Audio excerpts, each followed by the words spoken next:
To sabotage my wedding with Tang Yen, his childhood sweetheart staged a fall into the water, but her life jacket wasn't fastened properly, turning her fake accident into a real cry for help. Tang Yen begged me desperately, "Yushi and I grew up together. I can't just stand by and watch her drown. Xiaonan, I know you can swim, please save her. We'll be forever grateful." Succumbing to social pressure, I jumped into the sea to rescue someone, but rescue missions are nothing like casual swimming. Panic-stricken, Sun Yushi clung to me desperately, nearly dragging us both under and drowning me. After being rescued, I developed a severe lung infection from nearly drowning and was confined to bed. Using my poor health and need for rest as an excuse, Tang Yen seized all my company shares. After taking control of the company, he divorced me and immediately ran off to start a new life with Sun Yushi. I was so enraged that I literally coughed up blood and died. When I opened my eyes again, I saw Sun Yushi flailing in the seawater while Tang Yen was already climbing over the railing to jump in. I quietly took 2 steps back. He'll have to save his childhood sweetheart himself in this lifetime. Someone's drowning. Quick, save them. Help, Brother Yen, save me. Glug, glug. The chaos around me, the jumbled footsteps, cries for help, and general commotion, snapped me back to reality. I looked down in a daze and saw myself wearing a white wedding dress.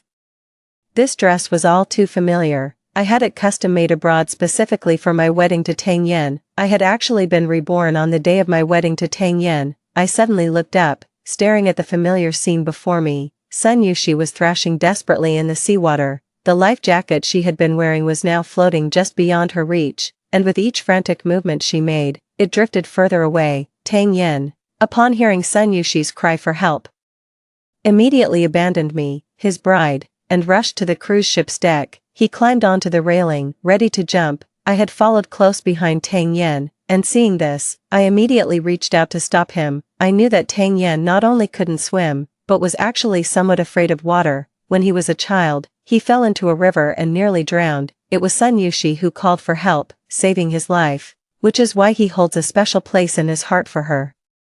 Yet Tang Yen still chose to have the wedding on a cruise ship. At 1001 hashtag, I later found out that the cruise ship wedding was Sun Yushi's idea. The accidental fall into the river was also something Sun Yushi had planned all along. Tang Yen's mother disapproved of Sun Yushi and firmly opposed their relationship. Tang Yen tried starving himself and even attempted suicide, but ultimately couldn't defy his mother, forcing him to go on a blind date with me, though he claimed to love me.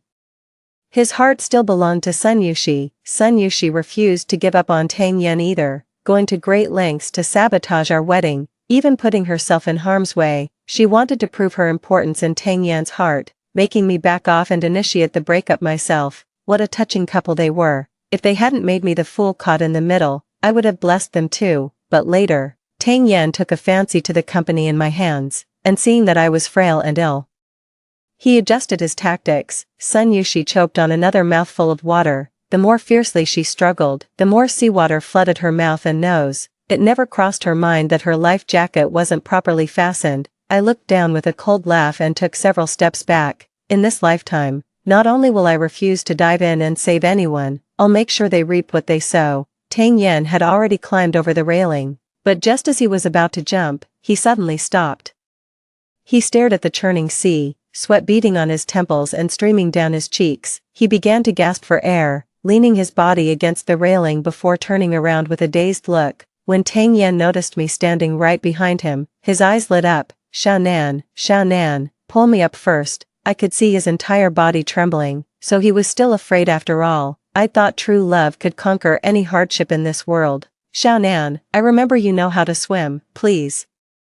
Before Tang Yen could start guilt-tripping me, I cut him off loudly. "Tang Yen, I know you two grew up together since childhood, and I know you couldn't bear to watch her drown, but I'm the one who's supposed to marry you. You can't even swim, yet you jump in after her. Tang Yen, have you ever considered how I feel? How could you do this to me?" I was nearly hysterical, my roaring drowning out every word Tang Yen tried to say. Just as I paused to catch my breath, Sun Yushi's mother came limping up to us. She was the Tang family's nanny, widowed young, with a lame leg. She had been drifting through life at the Tang residence while raising Sun Yushi. She always hoped her daughter would marry Tang Yen. Whenever I visited the Tangs, she never missed a chance to make me feel unwelcome. At this point, Mrs. Sun had no time for sarcastic remarks. She pleaded with Tang Yan in desperation. Xiao Yan, I'm begging you, she's my only daughter. For old time's sake, remember how she saved you when you were kids. Please pull her out of there, won't you? The guests crowded around, all urging Tang Yan to jump in and save the person, just like they had urged me in my past life. When they heard that the drowning person had once saved Tang Yan, they took the moral high ground and made sarcastic remarks from the sidelines. I also feigned a look of panic, appearing completely at a loss. Tang Yan glanced at Sun Yushi in the sea.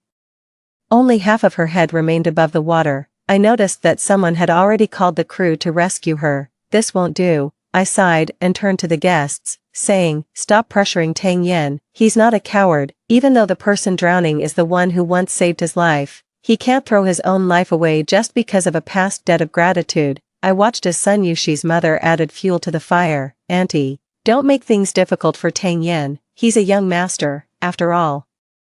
In his eyes, your only precious daughter is just the housekeeper's child. A flash of fury and humiliation crossed Mother Sun's eyes before her knees buckled, and she knelt before Tang Yan. Tang Yan was completely overwhelmed. Just as Sun Yushi lost the strength to struggle and began sinking beneath the surface, Tang Yan gritted his teeth and turned to climb back over the railing. That's right, climbing back to safety. He simply didn't have the courage to jump in and save her. Trembling, he clutched the railing while pulling himself up, his lips quivering as he muttered, it's not that I don't want to save them, I can't swim, I'd drown if I jumped in. So instead of saving her himself, he's forcing someone else to do it. He cares about Sun Yushi's life. He cares about his own life.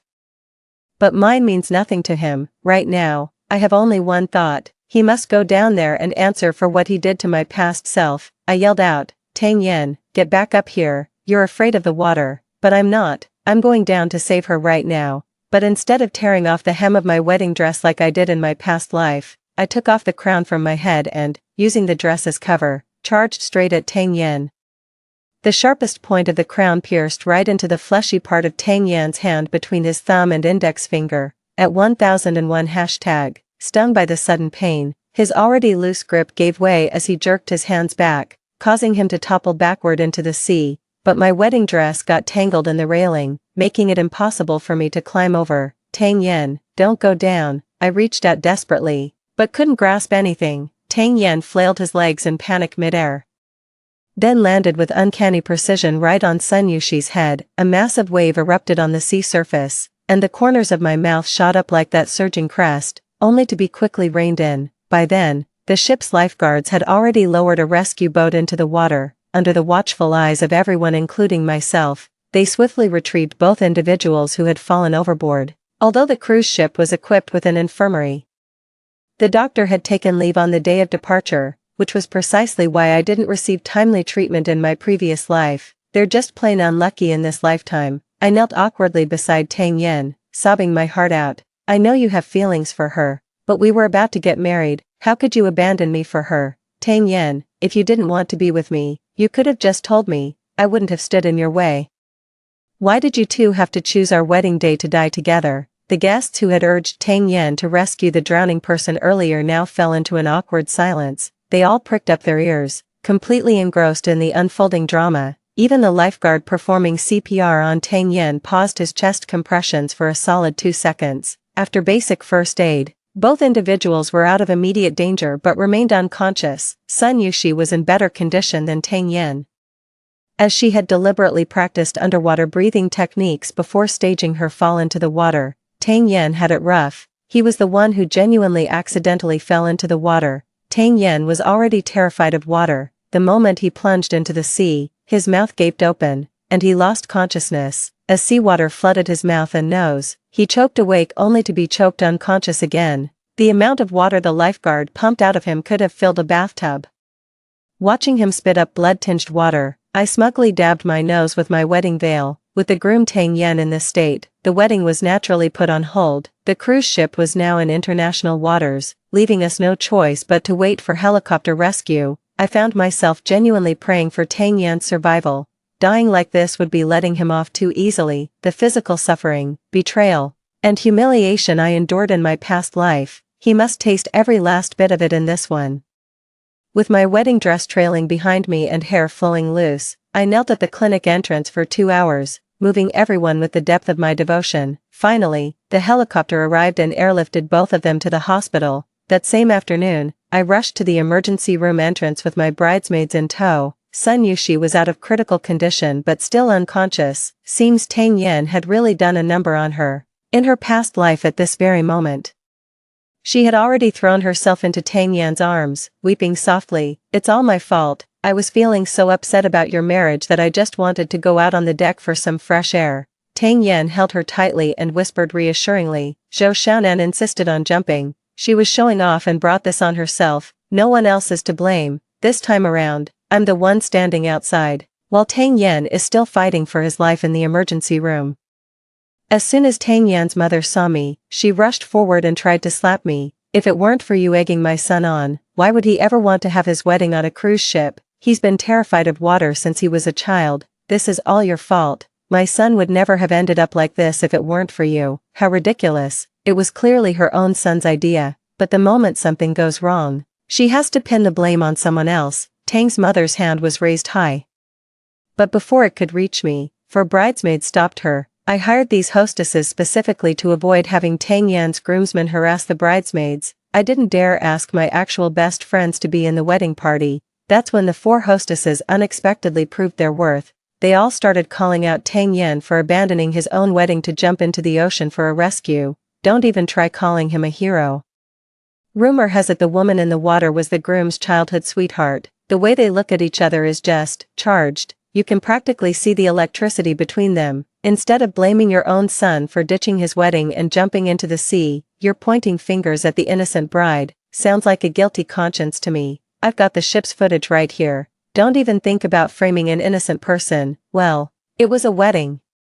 Of course there were people recording, but they were all behind me, and they caught Tang Yan dashing across the deck, vaulting over the railing, and making as if to jump. Then they focused the camera on Sun Yushi struggling in the water, completely missing my subtle movements. Tang Yan's parents turned deathly pale after watching the footage. "Mrs. Tang clenched her teeth, refusing to give up. She stiffened her neck and pointed at the recording while confronting me. "You were right behind Xiao Yan. Why didn't you stop him? You could have easily reached out and grabbed him." I covered my face, putting on a sorrowful and haggard expression as if my heart had been utterly broken, sobbing uncontrollably without uttering a word. Two young women comforted me from either side, while the other two stepped forward and started berating Tang's mother. Mother, like son, when the son gets involved with another woman, the mother just shifts the blame. Look at your son's resolute expression. Who would dare to stop him? And if someone did, would you then accuse them of pushing your son into the water? Exactly. Are you seriously blaming our bride for your son's change of heart? Next you'll be saying it's her fault for not being able to keep him interested. That little tramp who pushed your son into the water is lying right next door. Why don't you go slap some sense into her, Mrs. Tang was too overconfident, thinking she could take on all four of them alone, and nearly got herself worked up into a frenzy. In the end, a nurse came out and sternly warned everyone to keep quiet in the hospital. At 1001 hashtag, I stole a glance at Aunt Tang clutching her chest and felt a secret thrill. The old hag was her son's accomplice. In my past life, she often came under the guise of visiting the sick just to humiliate me. By then I was already bedridden, barely able to get up. She stood over my bed with hands on her hips, cursing me as a barren hen, saying I was dying from illness and still dragging her son down with me. In the end, she even showed me a photo of Tang Yan and Sun Yushi together just to provoke me. She laughed triumphantly. "Look how perfect Yushi and our Xiao Yan are for each other. They haven't been together long, and Yushi is already pregnant. What a blessed girl." But she forgot that she was the one who had vehemently opposed Tang Yan and Sun Yushi being together in the first place. She looked down on Sun Yushi because her mother was a housekeeper, thinking that made Sun Yushi inferior as well, and now, at the very moment she detested Sun Yushi the most, her only son had nearly lost his life for Sun Yushi's sake. I didn't stay long at the hospital before being whisked away by four young women to change clothes. After witnessing the four young women's capabilities, I arranged hotel accommodations for them and decided to extend their employment for another 3 months. That very night, I opened a short video platform, edited the wedding footage, and posted it online. The clip of me kneeling outside the medical room was particularly well shot from a perfect angle. Everyone who saw it said I looked completely shattered. I even bought myself a trending spot, then turned off my phone and had a good night's sleep. I didn't wake up until noon the next day. I put on some makeup to look pale and fragile, grabbed the chicken soup delivered by a food courier, and headed back to the hospital with 4 young women. Perfect timing. Tang Yan had just woken up half an hour ago. As for Sun Yushi, I heard she regained consciousness around midnight yesterday. I knocked on Tang Yan's hospital room door and, without waiting for a response, swept in with the girls trailing behind me. The VIP room was empty except for Tang Yan. Tang Yan lay in bed with half-open eyes, staring fixedly at the ceiling. An oxygen mask covered his face. Electrodes for ECG monitoring dotted his bare chest, a blood pressure cuff was strapped to his left arm, and 4 line ran into his right hand, and anti-embolism stockings encased both legs. Most notably, a urine bag hung from the bed rail. The sorrow I'd been mustering nearly dissolved when I noticed bubbles rising in the catheter bag. I quickly lowered my head, covered my face, and my shoulders began to tremble. I had to cover my face. I couldn't let Tang Yan see how happy I was just yet. The young women quickly gathered around to console me, completely ignoring Tang Yan lying there. Tang Yan heard the noise and turned his head with difficulty. The moment he saw me, his eyes were filled with rage. He yanked the oxygen mask off his face, trying to sit up in his agitation, but he was too weak. The slightest movement sent him into a coughing fit, his face flushing crimson from the violent spasms. After gasping for what felt like an eternity, he finally rasped out a hoarse accusation. "Zhou Shan'an, why didn't you stop me this time? You should have held me back and jumped into the sea yourself. You stabbed my hand on purpose, and you deliberately pushed me into the water." Tang Yan's eyes were bloodshot as he shakily raised his injured left hand. His words made my heart clench. Could it be that Tang Yan had also been reborn? I bit the tip of my tongue hard, and as the pain shot through me, I looked up again with tears streaming down my face. "Tang Yan, what are you talking about? If you hadn't jumped in first, I would have already gone into the water to rescue them, and I didn't injure your hand either. Think again, didn't you hurt it when you bumped into the railing? Can't remember. Maybe you've been in the water too long and are experiencing some after effects." Tang Yan stared into my eyes as if trying to see right through me. He asked, word by word, "Zhou Zinan, you didn't stop me. Is it because you've also been reborn?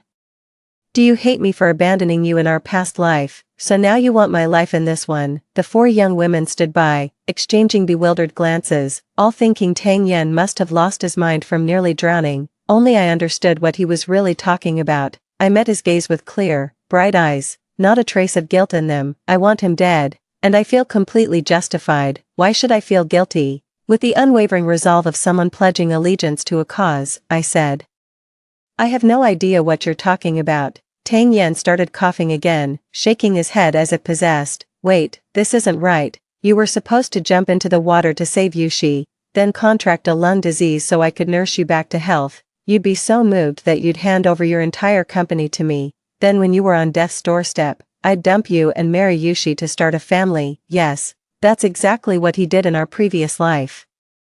Everyone praised him for standing by me through thick and thin, telling me I should be grateful. Little did they know his real target was the company my parents left me. I loved him, trusted him, and ended up losing everything, both my fortune and my life. Tang Yan, on the other hand, gained both fame and fortune, married the woman he loved, and lived a blissfully happy life. Why him? Why does he get everything? Unaware of the vicious hatred burning in my eyes, Tang Yan rested his hand on his head and muttered to himself, "Why would I jump in to save someone? Would I end up like Zhou Shan'an in her past life, stricken with a disease that makes life worse than death? No, I can't go through that. If Zhou Shan'an is fine, how am I supposed to take over her company? How can I spend her money and live happily ever after with Yushi? I regret it. Why didn't I get reborn earlier? Then I could have just pushed Zhou Shan'an into the water."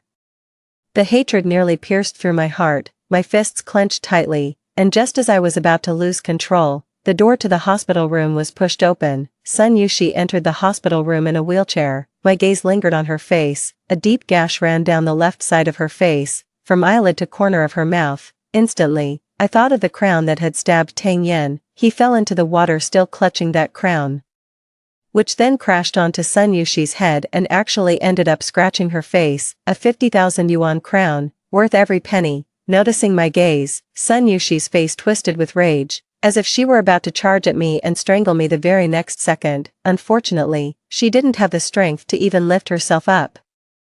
So she could only wheel her chair over, throw herself onto Tang Yen, and burst into tears. "Wha, Brother Yen, are you okay? You scared Cece to death. I thought I'd never see you again." At 1001 hashtag, the frail Tang Yen couldn't handle Sun Yushi's forceful pounce at all. He bent over sharply like a dying fish, started coughing, and bubbles began to form in his urine bag again. Seeing those bubbles, my anger suddenly vanished, as if all the tension in my chest had instantly melted away. After all, in this lifetime, I'm not the one living a fate worse than death. The furious young women were about to confront the scumbag and his shameless mistress, but I stopped them. No rush. Their comeuppance is yet to come. Sun Yushi clung to Tang Yan's arm, still vying for attention. "Brother Yen, you're so good to me. If you hadn't jumped in without hesitation, I might have drowned." She turned her head to look at me again, her expression full of provocation. "Sister Zhou, I hope you're not angry with me for ruining the wedding you so carefully planned. It's just that the bond between Brother Yen and me runs so deep." I smiled and pointed at Tang Yan's arm, which Sun Yushi was pressing down so hard that blood had started flowing back into the foretube, turning it crimson. "Of course I don't blame you. How could I possibly hold it against you?" After saying my piece, I pulled the girls further away. Only then did Sun Yushi notice, and she tearfully apologized while frantically rubbing Tang Yan's arm. Watching Tang Yan howl in pain with the crooked needle still in him, I cheerfully pressed the emergency call button. I got Tang Yan's medical report from the doctor. As expected, it's a lung infection, but his case is more severe than mine in my previous life. It's also accompanied by pulmonary hemorrhage, cerebral hypoxia, and other complications. In my past life, even after all the torment they put me through, I still managed to hold on for 5 years. I wonder how long Tang Yan will last in this one. Half an hour later, I returned to the hospital room and laid out Tang Yan's condition to him in full detail. The doctor said the shock caused brain damage, and it's likely to affect your cognitive function going forward, and your lungs. Sigh. Forget strenuous exercise. You might end up bedridden, completely incapacitated. I spat out the word worthless with venomous emphasis. Tang Yan finally snapped. He clutched his head in disbelief, fingers digging into his hair before slowly dragging downward, a guttural roar of agony tearing from his throat. I handed the report to Mrs. Tang, who just rushed in, and she flew into an absolute rage. This time, she didn't come at me, but instead slapped Sun Yushi, who was cowering in the corner. "You bitch, it's all because of you that my son ended up like this. Damn you, why didn't you drown?" Sun Yushi covered her face, silently weeping, but her eyes were fixed on Tang Yan lying there. She was still hoping he would stand up for her. I stood by with the 4 girls, watching the drama unfold. With them around, even if Tang's mother wanted to take her anger out on me, she'd have to think twice. Tang Yan had long lost any inclination to be gentle with women. Lost in his own world, he completely missed the plaintive look in Sun Yushi's eyes. "No, it shouldn't be like this. This must be a dream, a dream.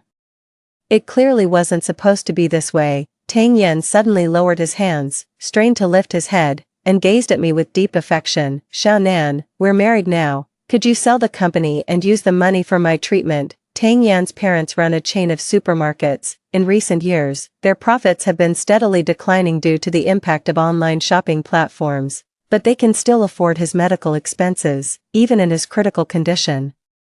He still hasn't forgotten to scheme against my company. The ward fell so silent you could hear a pin drop. Even Tang's mother seemed stunned for a moment, fearing I might refuse. Tang Yan quickly added his promise. "Once I recover, I'll arrange a grand wedding ceremony and make you the happiest woman in the world. And of course, after I get better, I'll repay every penny from the company sale with interest." Had it not been for my past life experiences, I would have been completely moved by his sincerity. I barely held it in, almost bursting out laughing. Then she pretended to be troubled and said, "But with you in this state, how could I possibly feel at ease handling company matters? As your wife, I should be by your side." Mother Tang rolled her eyes and put on a warm smile. "Xiao Nan, menial tasks like these don't require your personal attention." She shot a venomous glare at Sun Yushi, who was still in tears.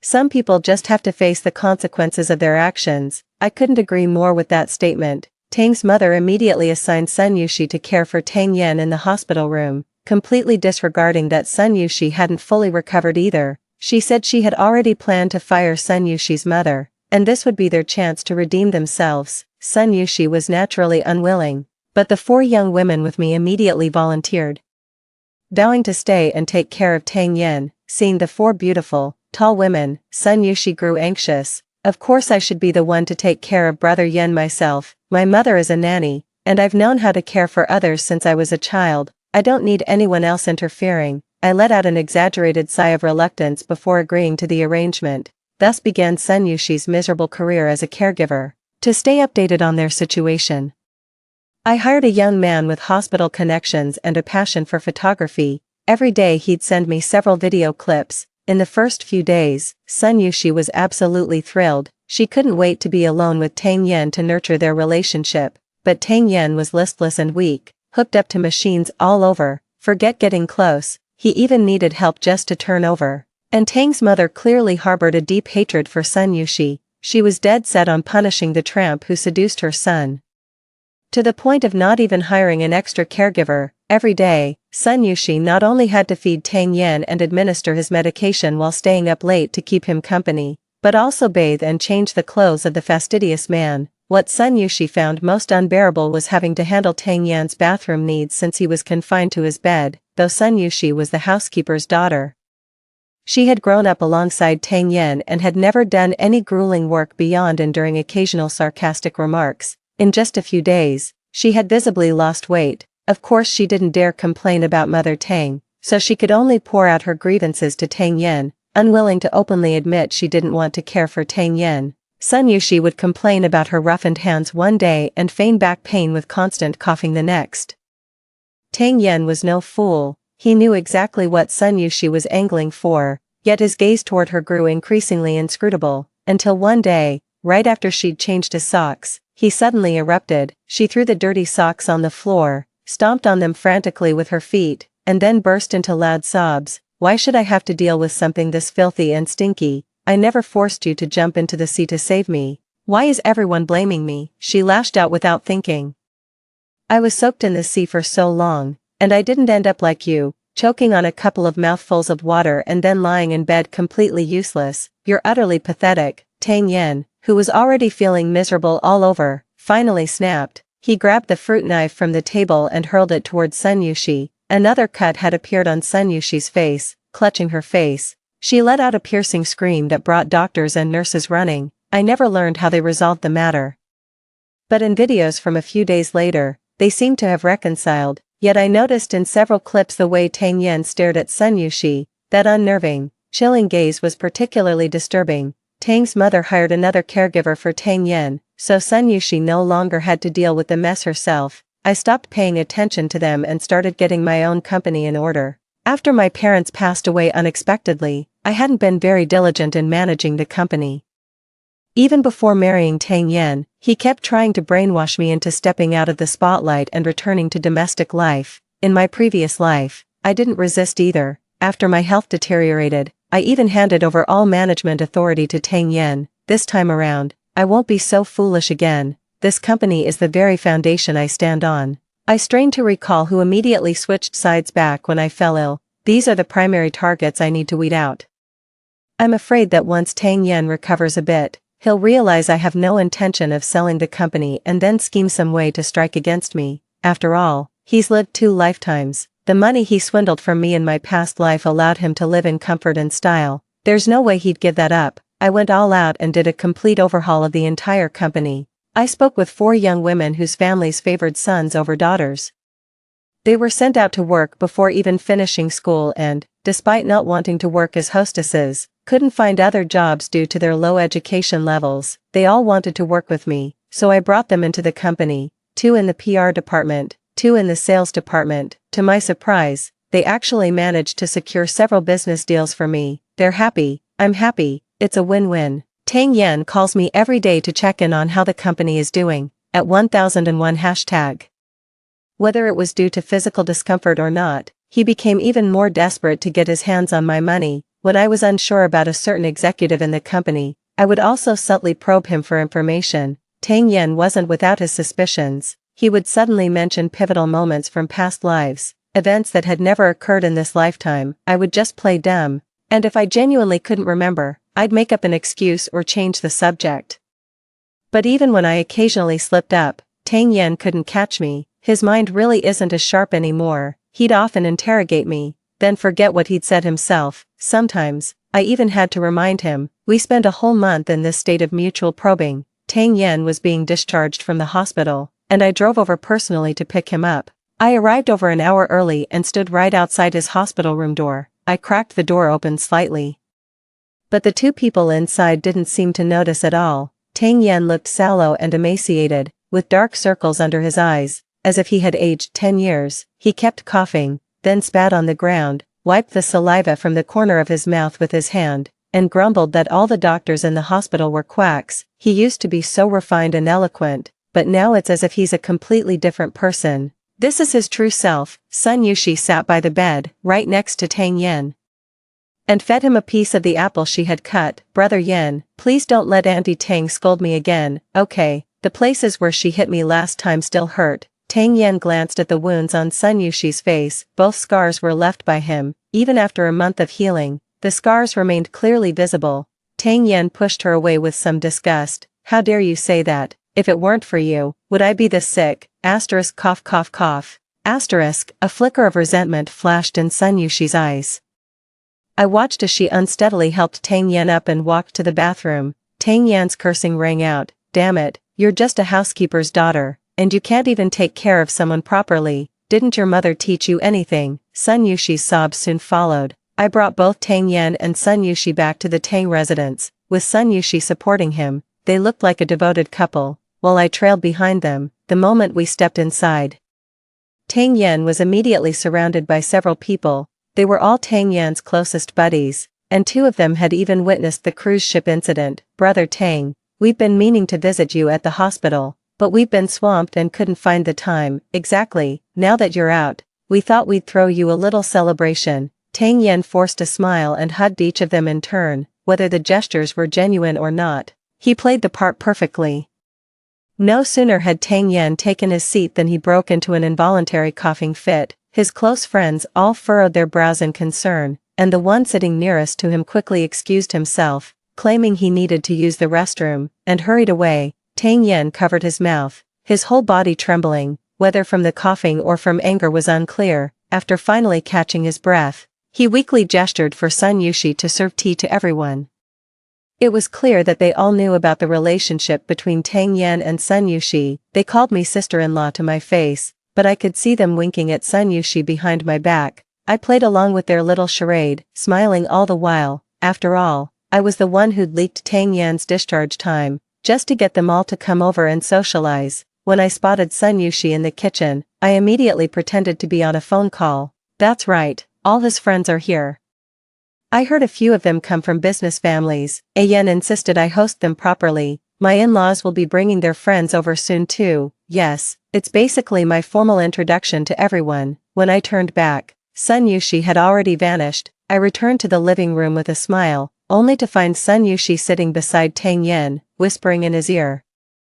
Spotting me, Tang Yen pushed Sun Yushi away and took several labored breaths. His lingering symptoms were quite severe, either coughing fits or struggling to breathe. Shannan, I left my ID at the hospital and still need it. Could you do me a favor and pick it up for me? His eyes were shifty, but he insisted I go get it. I secretly recorded our conversation, then smiled, grabbed my bag, and left. Just as I reached the door, a delivery guy showed up. I made a point of checking seafood, grilled meat, skewers, all sorts of foods that are off limits for lung conditions, plus several cases of alcohol including beer, baijiu, and imported spirits. I returned to my villa with a smile and called the hospital, asking the nurse to help locate my missing identification documents. I quickly lay down for a nap, anticipating quite an eventful evening ahead. 3 hours later, my phone started buzzing incessantly. The moment I answered, a chaotic cacophony assaulted my ears: shouts, curses, wailing,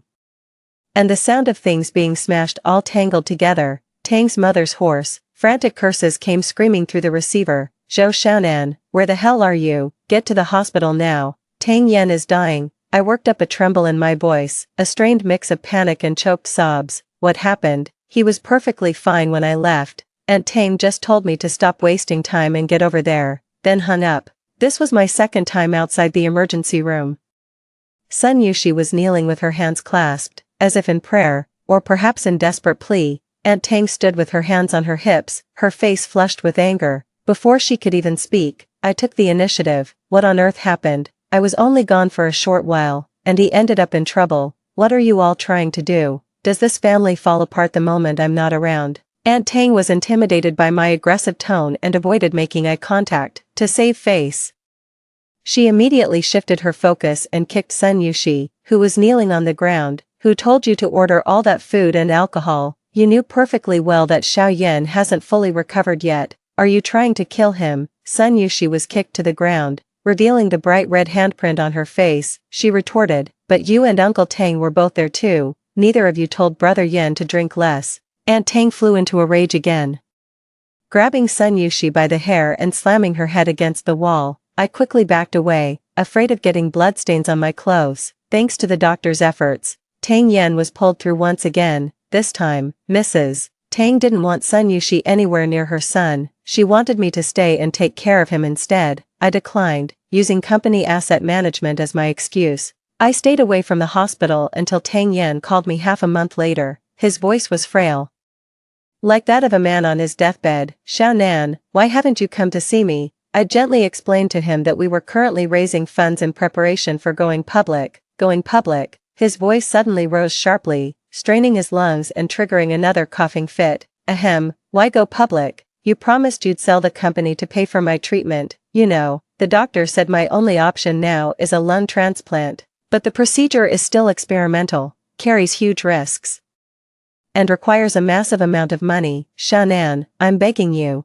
please save me. Think of how much I've loved you. I turned away and forced myself to recall the most painful memories of my life just to keep from laughing out loud. He actually said he loves me, with all his past life memories intact. He knows perfectly well he never loved me at all, yet he still has the nerve to lie to my face. I told him that a publicly listed company could fetch a much better price, half convinced.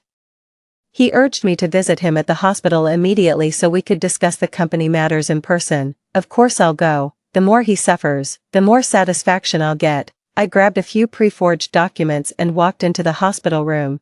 Tang Yan now looked like a dried-out corpse, sallow, emaciated, and lifeless. There was no sign of Sun Yushi nearby. Tang Yan was the mastermind behind my brutal death in my previous life. With Sun Yushi as his accomplice, he will pay with his life. And I won't let her get away either. I first inquired about Tang Yan's condition, and he fixed his slightly clouded eyes intently on me. At 1001 hashtag, I gave his emaciated hand a couple of reassuring pats, then took out the documents and went through them page by page with him. A spark of life returned to Tang Yan's eyes. They're really willing to acquire it for 1 billion, absolutely. The company's prospects are excellent, but the contract won't be signed until after the IPO. I looked troubled. But you need the money urgently, and I'm worried. Tang Yan gritted his teeth. Don't worry about it, just go ahead with it. My parents have some savings, and if that's not enough, I'll have them sell the supermarket. It's been losing money for years anyway. That was exactly what I wanted to hear. He threw himself into playing the devoted male lead, pouring out vows of eternal love to me. I played along, pretending he was my one and only, even spouting nonsense about having 8 children together with a straight face. We're both deceiving each other anyway. Neither of us is innocent. Then I changed the subject and asked about Sun Yushi. Where's Yushi? You ended up in this state because of her. Even if your mother disapproves of her, she should at least show some concern. Tang Yan fell silent. I knew exactly why. A week ago, Sun Yushi and Tang Yan had a huge argument. Sun Yushi is planning to sue Tang Yan for intentional harm. The reason? The Tang family wants to fire her mother. In the video, Sun Yushi was throwing a fit in the hospital room. I saved you once, and now you've saved me. We're even, but what gives you the right to fire my mom? She's getting older, has trouble getting around, and it'll be hard for her to find another job. Are you trying to drive us mother and daughter to our graves? I tucked the blanket around Tang Yan and let out a sigh. You were so good to her before, even bought her all those luxury items. Who would have thought that when you got this sick and needed money, she'd just vanish without a trace? Anyone with half a brain knows you shouldn't be drinking, yet she went and bought all that alcohol anyway. Was she deliberately trying to humiliate you in front of your friends? Or worse, what if you died? My words made Tang Yan's fists clench abruptly. Seeing I'd achieved my goal, I made an excuse about work and left. But these petty provocations against Tang Yan alone weren't going to cut it. I wrote an anonymous report exposing how Tang Yan's family supermarket sells expired products and has serious fire safety violations. Soon after, the food safety and fire departments penalized the supermarket, ordering it to suspend operations for rectification.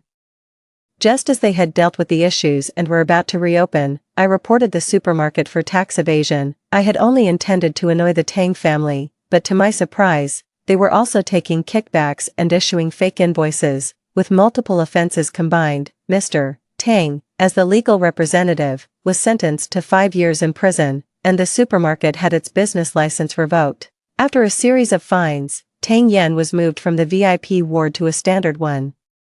He started calling me frequently, hoping I would cover his medical expenses. I grew tired of making excuses, so the next time he called, I burst into sobs. I told him I'd fallen victim to a financing scam and begged Tang Yan to temporarily lend me the deed to his family villa for a collateral loan. Just let me get through this rough patch, and I'll pay you back double, I promise. Tang Yan, Tang Yan. Tang Yan coldly hung up on me. I tossed my phone aside and went back to enjoying the massage and snacks from the attendants. The photography enthusiast sent me another video clip. Tang Yan went to see Sun Yushi and asked her for money. If you don't pay up, I want everything I ever gave you returned, and that includes the apartment I bought you. I can't stand this 4-bed ward. I need a private room to recover properly. These people snore and grind their teeth all night. There was no way Sun Yushi would surrender what she'd obtained. She began pushing Tang Yan's wheelchair toward the door. I haven't even sued you for slashing my face with a knife, and you have the nerve to demand money from me. My reconstructive surgery alone will cost over 100,000. Besides, gifts become the receiver's property. You can't just ask for them back. Though Tang Yan was a man, his severe illness left him utterly defenseless against Sun Yushi. With 2 swift moves, Sun Yushi shoved him out the door and slapped him across the face. Get out, get lost now, or I'm calling the police. Behold, the epitome of their unbreakable love. Soon after, I received a call from Mother Tang, my mother-in-law, who used to be more petty than a needle's eye, now sounded completely deflated. She urged me to sue Sun Yushi in my capacity as the legal wife to reclaim the property. That's your and Xiaoyan's marital property, if you file the lawsuit. That homewrecker won't stand a chance. Tang Yan was with his mother. When he took the phone, his voice sounded utterly defeated. I must have been blind not to see her true colors. Xiaonan, please help me get that apartment back. From now on, I'll devote myself only to you. That particular apartment was a small duplex that Tang Yan bought to placate Sun Yushi right after we got our marriage certificate. It cost over 5 million. What's rightfully mine, I won't let anyone take advantage of. The day Sun Yushi received the court summons, she specifically called just to curse me out. I figured there must be a reason she's struggling academically, so I quickly gave her a crash course on legal basics and kindly suggested she consult a lawyer ASAP. After work, I found Sun Yushi waiting for me at the company entrance, with her mother in tow. The moment her mother spotted me, she dropped to her knees. Her wailing sobs quickly drew a crowd of onlookers. Please, Miss Zhou, have mercy on us. My daughter never interfered in your marriage with Mr. Tang. Don't drive us to our deaths, I beg you. Many people raised their phones to record. Sun Yushi was determined to weaponize public opinion against me through online shaming. She and her mother kept kowtowing desperately toward me, and even as the police led them away, they kept recounting their tragic circumstances and accusing me of bullying her. And just as she had hoped, the court of public opinion began to boil over. At 1001 hashtag. But when the furious netizens stormed my Weibo, they uncovered all those videos I had posted. On our wedding day, my groom jumped into the sea to save her while I knelt outside the medical room praying. There were also clips of Tang Yan lying in the hospital bed, with Sun Yushi kissing his cheek and feeding him fruit. There was even footage from the day Tang Yan was discharged. He sent me to the hospital to fetch his documents while he was out drinking with his buddies. His arm wrapped around Sun Yushi. Finally, there's an audio recording. My dear mother-in-law and my loyal husband urged me to sue Sun Yushi as the legal wife to reclaim that apartment. Public opinion completely sided with me, with everyone condemning Sun Yushi as a thief crying stop thief. How disgusting. How dare she cause a scene at that young woman's workplace. If I were her, I wouldn't even show my face in public without wrapping myself in plastic wrap first. So the groom was cheating with her from the very beginning. That makes me wonder, was the drowning incident even real? Are you getting divorced or not? Gorgeous. If you ignore me, I'll just scoop you up with a forklift and carry you away. I thought the other woman would be stunning, but with that plastic surgery face, what on earth did he see in her? Is nobody calling out this guy? He used the woman and now he wants to take back all the gifts he gave her.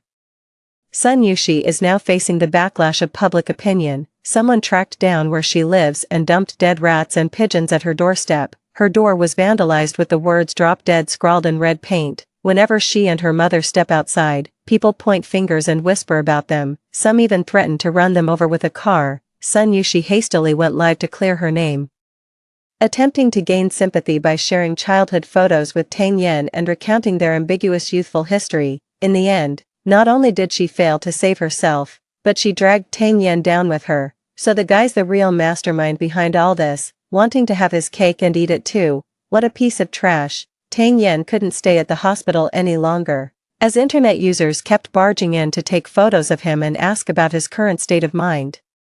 Even when the inpatient ward was locked down, some daring individuals still tried scaling the walls. His roommates grew increasingly frustrated and began blaming Tang Yen for the disruptions. Tang Yen was ultimately advised to leave, forcing him to discharge himself and return home. After all that turmoil, his health took a turn for the worse. He called and asked me to drop the lawsuit, saying, "I never expected Sun Yushi to make such a scene. She used to be so gentle and sweet. This isn't like her at all. Zhou Xiaonan, what on earth did you do to push Yushi to this point?" His mind seemed to be in complete disarray. One moment he was talking about his past life, the next he was lamenting the misery of his current existence. I didn't hang up the phone, just set it aside and went about my business. An hour later, when I picked up the phone again, I could hear Tang Yen sobbing to himself on the other end. It shouldn't be like this. Where did things go wrong? Cough cough. How could I possibly drop the lawsuit? The court proceeded as scheduled, ruling that Sun Yushi must return the property and all the items Tang Yen bought for her after we got married. Sun Yushi caused a scene in the courtroom and even injured a bailiff, resulting in a 15-day detention. I immediately had all of Sun Yushi's and her mother's belongings thrown out of the house, and listed the property for sale that very day. By the time Sun Yushi was released 15 days later, the house had already changed hands. She rushed to the Tang residence again, planning to milk the situation by playing up her past relationship with Tang Yen. But the moment she finished her emotional plea, Tang Yan's eyes rolled back and he passed out. After the hospital examination, they advised Tang's mother to transfer him to a higher-level medical facility. I went to see the doctor in secret, but to my surprise, she recognized me. "Your husband is that idiot who jumped into the sea to save his mistress." "Ahem, I mean, my condolences." She said Tang Yen had at most 3 months left to live. Of course I didn't hide it. I told Tang's mother the whole truth. Amidst Mother Tang's anguished sobs, I vowed to immediately raise funds and spare no effort in treating Tang Yen. I sighed. Who knows what Sun Yushi said to Ian that made him faint from sheer anger. Mother Tang wiped her tears, her face darkening ominously as she fell into heavy silence. The next morning, I received a call from the police. I rushed to the police station and learned that last night, Aunt Tang went to Sun Yushi with a knife and chopped off both her feet. Even Sun Yushi's mother had one of her arms severed. When I went to visit my mother-in-law, she seemed completely unhinged, muttering incessantly, "You shameless bitch, sleeping with my husband and even telling your own daughter to seduce my son. You're a disgusting old whore. And your daughter is a little slut." At 1001 hashtag, after a professional evaluation confirmed she had lost her mind, I paid to have her admitted to a psychiatric hospital. Then, through my lawyer, I informed my father-in-law in prison. "We're family, how could we keep secrets from each other?" The prison authorities said my father-in-law got agitated, got into a fight with his cellmate, and his sentence might be extended due to the severity of his misconduct. After handling other matters, I finally made my way to Tang Yan's hospital room. Tang Yan's eyes were completely clouded over. He stared at me for a long moment before seeming to recognize who I was. He smiled, but tears welled up in his eyes. "Xiaonan, please forgive me. I know I was wrong. I was completely deluded. Sun Yushi actually told me I was dying and convinced me to leave all my inheritance to her. I'm such a scumbag. How could I abandon you for her? You trusted me so completely, always putting me first. How could I ever?" Cough cough. I smiled, leaned close to his ear, and whispered, "Tang Yen, Do you believe in reincarnation? Care to guess why you've had such a miserable life this time around? He seemed lost for a moment, then his eyes widened in disbelief as he stared at me. But you said you weren't reborn. You lied to me. I laughed heartily, recounting to him one by one the fates of his parents and son Yushi. If it weren't for your mother's madness, I'd never have known that son Yushi's mother was your father's mistress. To let his mistress live under the same roof for 20 years, what remarkable tolerance. I must admit, I'm not that magnanimous. I just wonder if son Yushi is actually related to you by blood.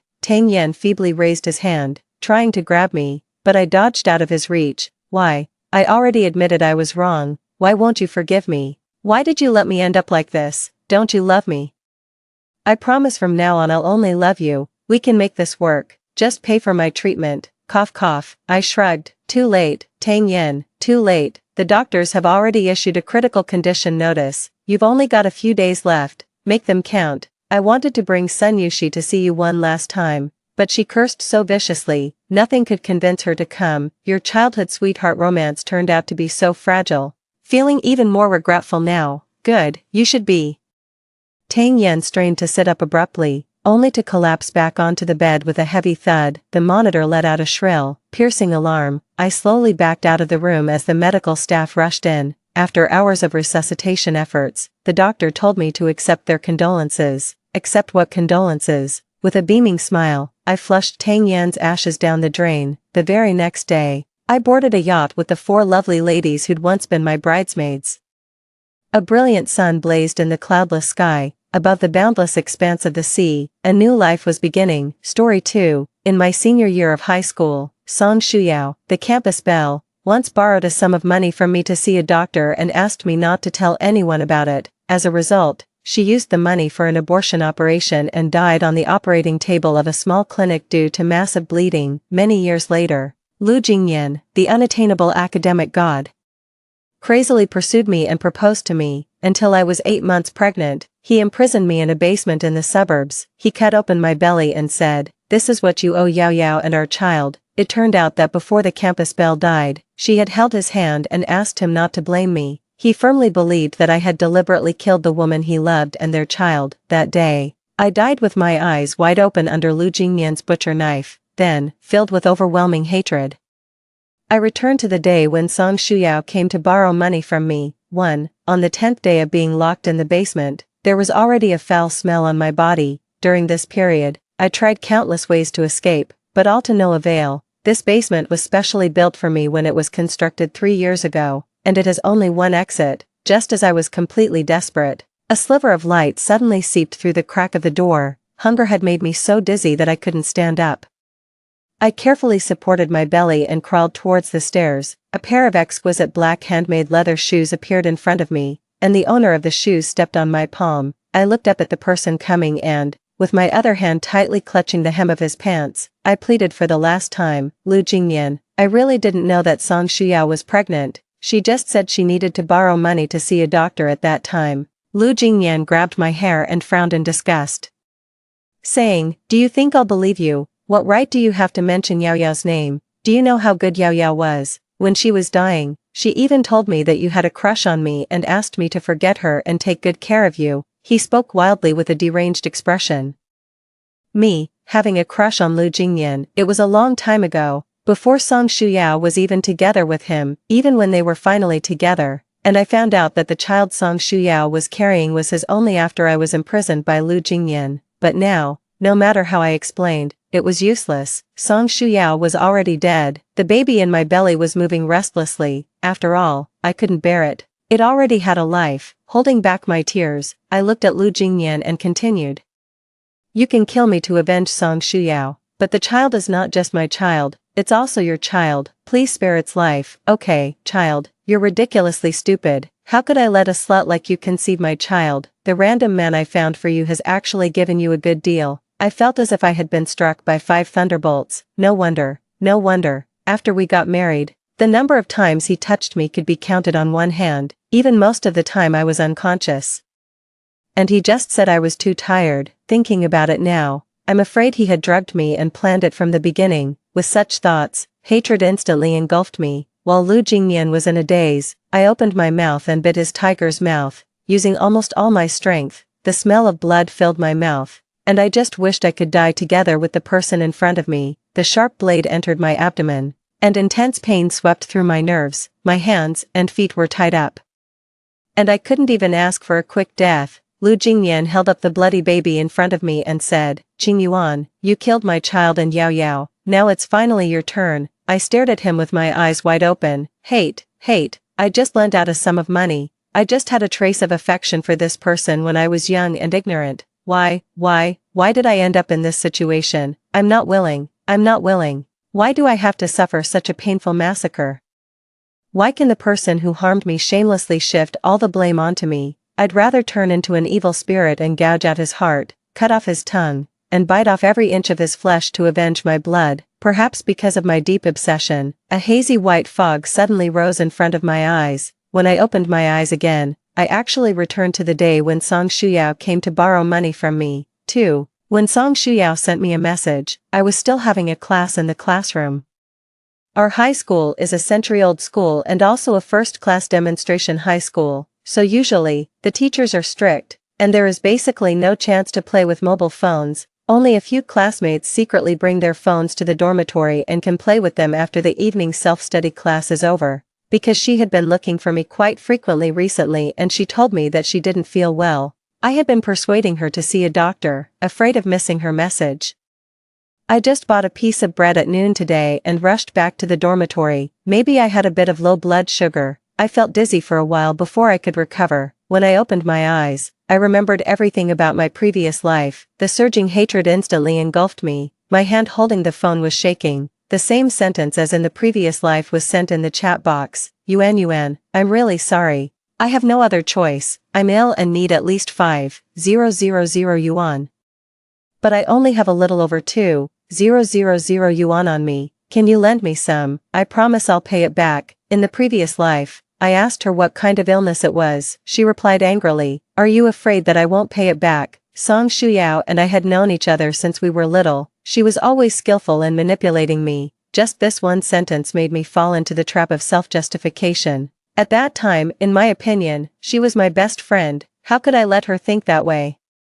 Maybe she just didn't want others to know her privacy. At that time, as a student, I had saved up my pocket money for more than 2 years, and I only had about 2,000 yuan. I was still short of 1,000 yuan, and my living expenses were 800 yuan a month. I lent her 500 yuan, but she said it wasn't enough and asked me to think of another way, so I had to borrow money from my dormitory roommates. In this way, I managed to gather another 500 yuan for her. As a result, in the next 2 months, in order to pay off the debt, I survived by eating the old Beijing instant noodles that cost 5 yuan for 2 packs. Later, I didn't wait for the news of Song Shuya's recovery. In fact, after lending her the money, I couldn't get in touch with her anymore, until after the college entrance examination. By chance, I heard my mother mention that Song Shuyao had died of massive bleeding during an abortion operation in a small clinic. I was struck like a bolt from the blue at that time. I had the biggest quarrel with my mother. I asked her why she didn't tell me. She calmly accepted my emotions and said, "What's the use of telling you? Don't you need to take the college entrance examination? I've said that you two aren't suitable to be friends. Also, Qingyuan, I hope you understand that you can't interfere in anyone's fate." In the following days, I fell into endless self-blame. I always thought that if I had been more careful and asked more questions, would Song Shuyao not have died? Before marrying Lu Jingyan, I once analyzed myself and told him about this past event. At that time, he held me tightly in his arms, and I couldn't see his expression clearly, but his tears fell on my neck, and I was so touched that I thought I had found my soulmate. Could he understand all of me, and even feel my pain? When he shed tears, was he wondering if what I said was true or false, or was he excited and crying because his revenge was one step closer? 3. In this new life, I'm no longer that pitifully stupid high school student. I scrolled through the chat records between us. My face grew colder and colder. Since she dropped out of school in her sophomore year of high school, she often sent me messages about the flashy nightlife outside. Then she pretended to act coquettishly and said, Yuan, I really don't understand what's so good about studying. Don't you feel bored? How about you climb over the wall and come out tonight? Let's go to a bar. Okay, sister will show you the world. and my reply was, Yao Yao, it's not safe for you as a girl, while your student status is still retained, you should come back and repeat the grade, otherwise, what will we do when we become adults in the future? Jing Yuan, I'm just not good at studying. Do you have to show off in front of me? Her words were a bit too much, and I didn't want to reply to her later. I was really angry at that time as a result. She came to me soon after and sneaked into the school to give me flowers. Good Yuan, don't be angry, okay, you know what kind of temper I have, I'm not good at being roundabout. I just want you to be as happy as me and feel sorry that you're too tired every day. Shu Yao, everything will be tiring, I just want to make sure that I won't be so tired in the future. Forget it, I won't talk to you anymore. Bookworm, did Song Shu Yao really feel sorry for me? If she felt sorry for me, would she have caused trouble for me during the mock exam and asked me to sneak out of the school to celebrate her birthday? If she felt sorry for me, would she have said it nicely that Lu Jingyan shouldn't blame me? And then exaggeratedly told him about that little bit of affection I had in my first year of high school. With such thoughts, looking at the anxious messages she sent in the chat box, I replied with a cold expression, typing, Yao Yao, what do you need to borrow so much money for? What kind of illness is it? Just like in the previous life, she became angry and sent a series of messages popping up crazily, saying, what do you mean? Qing Yuan, if you don't want to lend me the money, just say so. Okay, you look down on me, don't you? You're worried that I can't pay it back, right? When I saw these messages, I just felt it was ironic and ridiculous. I was about to type out the words of refusal between my fingers, but I subconsciously thought of a better way. For my good friend, dying is such an easy thing, it's more fun to keep her alive. Yao Yao, I don't have that much money, but I can borrow some from my roommates. How about you come to my class to find me in the afternoon? And I'll give it to you. Yuan, I knew you were the best. See you in the afternoon. 4. During the break in the afternoon class, Song Shuyao came to look for me outside the class on time. The next class was Chinese teacher Qin Yu's class. Her grandfather was an old Chinese medicine doctor, so this teacher knew some basic skills of taking the pulse and diagnosing illnesses. Usually, whenever a student wasn't feeling well, she would discover it in time and send the student to the hospital. I deliberately borrowed money in the class and made a big fuss about Song Shuyao being ill. In the previous life, she repeatedly told me not to tell anyone, saying that she didn't want others to discuss her. This time, it was more difficult to borrow money, and she even forgot to tell me this, but even if she had said it, I wouldn't have obeyed. Yuan, have you managed to gather enough money? She grabbed my hand anxiously and said, I was just about to speak. Teacher Qin Yu suddenly appeared and grabbed Song Shuyao's arm, saying, Song Shuyao, what do you need to borrow money for? And it's such a large sum. Before she could finish her words, her face suddenly turned extremely terrible looking. Song Shuyao, come to my office. Just with these words, Song Shuyao's face changed drastically. She directly shook off Qin Yu's hand and said, I'm no longer a student here. What right do you have to care me? If you're not a student here, then why are you still coming here? Call your parents. I need to talk to them about your student status. Old crazy woman, are you annoying? You can call whoever you want, right? Just because you have a big face, right? Song Shuyao didn't even take the money. She pushed past teacher Qin Yu and ran away. 5. When I returned to the dormitory in the evening, I logged onto QQ and asked anxiously, Yao Yao, why did you get so angry with the teacher? What about your illness? You haven't even received the money yet. Don't pretend to be kind. You deliberately let everyone know that I borrowed money from you, right? Yao Yao, is that how you think of me? Since I don't have enough money, of course I have to borrow from others. Is being ill something that can't be said? After sending the messages, I turned off my phone and covered my head with the quilt to sleep. In my dream, Lu Jingyan's face became clearer and clearer. His face was covered with my blood, and he just stared at me like a ghost coming to claim my life. But surprisingly, I wasn't afraid. Instead, I kept my eyes wide open, wanting to remember his appearance. I even randomly grabbed things in my dream, wanting to die together with him. When I woke up, my fists were clenched tightly, and my nightgown was soaked with sweat. Lu Jingyan, in this life, I will return the pain you inflicted on me 1,000 times over. 6. Chinese teacher Qin Yu is a very responsible person. After she discovered that Song Shuyao was pregnant, although she didn't spread the news, she immediately found the head teacher and contacted Song Shuyao's parents together. They thought that although Song Shuyao had dropped out of school, she was still a minor, and they were afraid that something might happen to her. Song Shuya's father was a person who cared a lot about face and couldn't keep things secret. He immediately grabbed Song Shuya and cursed at her. Soon, the nearby neighbors all knew about it, among whom there was a classmate who lived very close to Song Shuya's house. Lu Jingyan naturally couldn't not know. He took 3 days off in a row. After returning to school, Lu Jingyan strode towards me, looking menacing. I was sitting at my desk doing homework, and he casually picked up a stack of books next to me and threw them at me, saying, "Jing Yuan, I really didn't expect you to be such a person." I easily dodged, then stood up and slapped him in the face, saying, "Are you crazy? What kind of person am I?" He was stunned on the spot by my slap. When he came to his senses, his whole face turned red with anger. He was about to rush over and punch me, but he was tightly held back by the male classmate next to him. I looked at him with a puzzled expression and asked, "Lu Jingyan, tell me clearly what I did to you." "Jing Yuan, you know very well what you've done. I'm warning you, if you play any more tricks, I won't let you off." "Oh, I asked you to tell me, but you won't. You can't even tell me what I did, so what are you going crazy about now?" Lu Jingyan wanted to say something, but he hesitated and didn't say it. He seemed not to want others to know that he had had a forbidden relationship with Song Shuyao and had even gotten her pregnant. He just pushed aside the classmate holding him back, straightened his already messy coat, and said, "It's nothing. I just personally don't like you and am dissatisfied with you. A person like you, I will never like you in my life. Are you satisfied? Ha ha ha. Do you even hear what you're saying? Whether you like me or not has nothing to do with me. Who do you think you are? Where did you get the nerve? Jing Yuan, you know what I'm talking about." Looking at his confident appearance, I just found it ridiculous. It seemed that Song Shuyao had told him about our previous chat content a long time ago.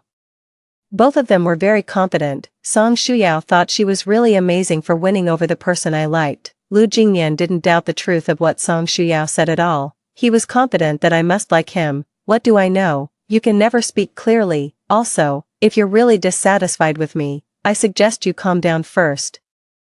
Think about what you want to say to me, and then find a piece of paper of the right size and write down all your dissatisfaction. Even if you change, I won't change my opinion of you. No, you're overthinking. What I mean is that you can put it under your tongue when you die. Maybe in your next life, you'll be able to speak properly. Jing Yuan, don't keep calling my name. When you say it, I feel that my name has become quite disgusting." 7. Surprisingly, after the quarrel with Lu Jingyan, Song Shuyao took the initiative to find me again. As soon as the evening self-study class ended at night, I received her QQ message. Yuan, what's going on? Didn't you like Lu Jingyan very much? How could you quarrel with him like that? Did Lu Jingyan tell you that?" There was a pause on the other side of the phone, and soon a message was sent. "What? How could Lu Jingyan tell me? I'm not familiar with him. I heard it from other classmates." "What exactly happened? Don't you like him?" "I met Lu Jingyan earlier than Song Shuyao. At that time, we were in the same competition group. He had a good-looking appearance and was also polite. Most importantly, once I went home too late after school and met some bad people. It was Lu Jingyan who appeared in time and drove them away, and he also accompanied me all the way home." Later, Song Shuyao had several relationships. She asked me if I wanted to give it a try. She said that a life without falling in love in high school was incomplete. This was the most youthful and ignorant time. Only the person you fell in love with at this time was the one you truly liked. The people you met in the later life were all mixed with considerations of advantages and disadvantages and the calculations among adults. I thought her words were a bit strange at that time, but I couldn't find the right words to refute her for a moment. I just remained silent without speaking. But Lu Jingyan's figure flashed through my mind. Song Shuyao and I had known each other since we were children. She immediately asked me if I had someone I liked. I said I didn't know if I liked him. I just said that this person had helped me and he was a nice guy. She said that meant I liked him and told me to seize the opportunity. Otherwise, if I missed it, it would be for a lifetime. Song Shuyao dropped out of school in the first semester of her sophomore year of high school.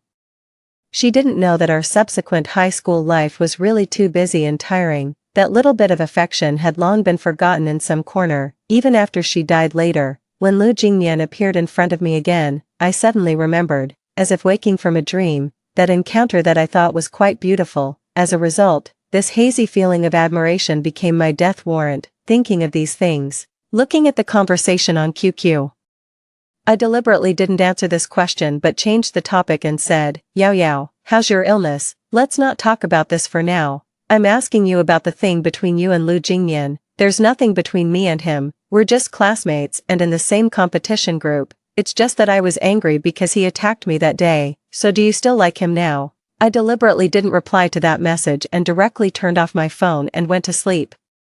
The time for the National High School Students' Physics competition was approaching soon. In the previous life, Lu Jingyan didn't take the college entrance examination and was directly recommended to Tsinghua University through this competition. What should I do? How could I let him have it so easy in this life? If I couldn't ruin his life step by step, what was the point of me living? Song Shuyao continued to pester me on QQ. I resumed my previous earnest appearance and persuaded her, Yao Yao. What are you thinking about all day? These things aren't important. The feelings in our student days are like sand that can't be held. They'll disperse as soon as the wind blows. The most important things for us are definitely further education and our future. Feelings are just a flavoring agent in life. She didn't have an abortion and was hidden by Lu Jingyan. My mother and Lu Jingyan's mother were colleagues. I often heard his mother complain that Lu Jingyan's consumption had been getting higher and higher recently, probably because of the great pressure as the competition was approaching. Yuan, you're too utilitarian. There are things more important than further education, fame, and fortune in this world. It's a pity that you'll never understand. I'm just studying and taking exams normally. How am I being utilitarian? She really knows how to label people. Then what is it? What other important things do we have besides studying now? The most important thing for both me and Lu Jingyan now is this. Everything else is not important. Alright, bookworm, you'll understand later. Song Shuyao tried very hard to make me understand. As a result, Lu Jingyan skipped classes more and more frequently later. He even dared to find excuses to skip the tutoring classes given by the specially invited famous teachers of the school twice. In order to make Lu Jingyan lose this opportunity for recommendation, Song Shuyao and I worked hard together. In this new life, I also have a side mission of getting rich. I initially tried to persuade my mother to buy stocks, but she just thought I had gone crazy from studying every day. Time waits for no one. My parents divorced early, and my mother basically raised me alone. I had an education fund on a separate card, taking a risky move. I used that money while she was asleep and deleted the text messages in advance. Fortunately, with the experience of living one more life, my mother told me the password of this card after my college entrance examination. Then I went to an internet cafe and registered a stock account. Before the physics competition, that sum of money had been multiplied several times by me. I transferred the principal back to that card and then used that money to sponsor a girl named Li Yan in the school who was about to give up the college entrance examination at that time. Her grades were no worse than Lu Jingyan's. Just because her father was seriously ill and there were younger siblings in the family, she had no choice but to give up the college entrance examination and choose to shoulder the burden of the family. When I offered to sponsor her, she looked surprised. I made up a random excuse, saying that a colleague of my mother's unit wanted to help her. She was so touched that she shed tears. Recently, Lu Jingyan either didn't come to class or dozed off as soon as he came. After all, it's quite difficult to take care of an emotionally unstable pregnant woman. On the day of the final competition, he was almost late, standing on the balcony on the third floor and looking down. I saw Song Shuyao chasing after him with her hands protecting her belly. It seemed that she saw my figure, and she quickly hid behind the nearby tree. I pretended not to see and continued chatting with Li Yan, and then entered the examination room happily. A few days later, the results of the competition came out. It was normal that I didn't get a ranking. In my previous life, I studied majors in medicine and biology all the way through my master's and doctoral degrees. This time I just came to gain some experience. Also, I wanted to ensure that Li Yan and another boy could reach the examination room smoothly. In the previous life, Xie Chen from the neighboring school had a car accident on the day of the examination. In this life, I got to know him in the competition class in advance and took him on another route. I was happy to increase the number of opponents for Lu Jingyan. As I expected, Li Yan was the first place, and the second place was still a boy on the ranking list from the previous life. As for the third place, it was Xie Chen. Lu Jingyan completely lost this opportunity. On the day the results were announced, the teacher comforted him. Jingyan, it's okay, there's still the college entrance examination. The teacher believes that with your strength, you will definitely be admitted. You just need to adjust your state. Were you ill during this period? Lu Jingyan lowered his head and was silent for a moment, and then regained his courage and said, "It's okay, teacher. It's the same for me to take the college entrance examination." I was reading a book next to him and tried my best to restrain the urge to look over. I was afraid that the hatred in my eyes could no longer be hidden. Lu Jingyan, you're thinking too beautifully. If I let you take the college entrance examination smoothly, what's the point of me living this life again? If you're not at the bottom, if you don't go to hell, how can I live? This is just the beginning. I won't give you any chance to turn things around again. 8. In the last semester of our senior year of high school, we became busier and busier. I was busy encouraging Song Shuyao every day and describing to her how wonderful college life was. I searched the internet for various bloggers and official accounts sharing about college couple relationships and shared them with her. "Shuyao, do you want to come back and study again? There will always be some regrets in life if you don't go to college. I think it's more interesting to have a relationship in college. Everyone has survived high school. In college, we're young and have common topics and hobbies. How wonderful. Do you have to have common topics to be in a relationship? Two people together must have similar outlooks on life and be able to talk to each other. Look at my parents. The gap between them was too big, so they got divorced. Forget it, let's not talk about this. Yuan, have you made up with Lu Jingyan? Sigh. I don't want to think about this. Let's leave the things in the future for the future. I didn't answer her accurately and always gave her vague answers every time, until the college entrance examination was approaching. I took the initiative to talk to her and said, Yao, actually, I don't understand why Lu Jingyan didn't get a ranking in the previous competition. He didn't seem to be in a good state. Although I quarreled with him like that, I still hope he can be admitted, today. I also heard him say in the class that he's allergic to peanuts. Do you think I should buy allergy medicine and give it to him? Afraid that Song Shuyao didn't know about this, I specifically told her about it. Lu Jingyan attached great importance to this college entrance examination, and the food was personally delivered by his mother, but he still missed the final college entrance examination. On the day of the college entrance examination, he was rushed to the hospital due to an allergic reaction, and because he was sent too late, the long-term suffocation seemed to have caused some problems with his head. The reason why he was allergic was that he kissed Song Shuyao, and the other party had eaten peanuts in advance. Song Shuyao was afraid that he would recover too quickly, so it was only after a long time that she noticed that his face had turned purple-red. 9. On the second day when Lu Jingyan was hospitalized, I was still taking the college entrance examination. As soon as I came out of the examination room, I was going to have lunch and take a good rest so that I could have better energy for the next exam. Song Shuyao came to find me with a bouquet of baby's breath. With her eyes red from crying, she said, Yuan, I'm sorry, I've never dared to tell you about the thing between me and Lu Jingyan. What thing? She lowered her head, looked at her belly with a guilty expression, and said, Yuan. Actually, the last time I came to borrow money from you, it was because I was pregnant. I continued to act surprised to cooperate with her. Don't you want to know who the father of my child is? Who is it? It's Jingyan. Yuan, you won't blame me, right? I looked at her mockingly and didn't speak. It's ridiculous. I actually regarded such a person as a friend, seeing that I didn't speak. She stuffed the bouquet of baby's breath into my arms all at once and said, Yuan. You'll bless us, right? This is the flower he gave me. He said that baby's breath represents the love of silent guardianship. Yuan, I believe you will also meet the right person. I didn't take the bouquet of flowers and just let it fall to the ground. Then I stretched out my foot and stepped on it heavily, crushing it hard and saying, Then why did you choose today to tell me this, my dear friend? Yuan, I didn't mean that. How can you think of me like this? How do I think of you? My dear friend, look at you, you're really funny. You don't really think I would fall for that kind of inferior man, do you? You treat him like a treasure. Now he's lying in the hospital. Even if he's cured, he'll probably drool. Be a good wife and mother in the future and take good care of your big baby and little baby. But from today on, we're no longer friends. Yuan, what do you mean? I kicked the flowers into the nearby garbage dump and said playfully, It means nothing.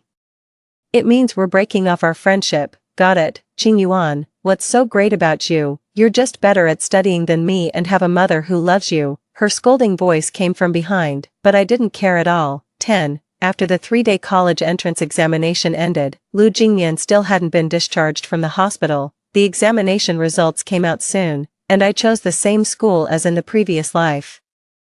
and Lu Jingyan chose to repeat his senior year of high school. But things weren't as simple as he thought. Firstly, due to the long time of suffocation caused by the allergic reaction at that time, his head had been damaged to a certain extent. In a mock examination after he came back, according to his classmates who were repeating the year with him, Lu Jingyan didn't even make it into the top 100 of the grade.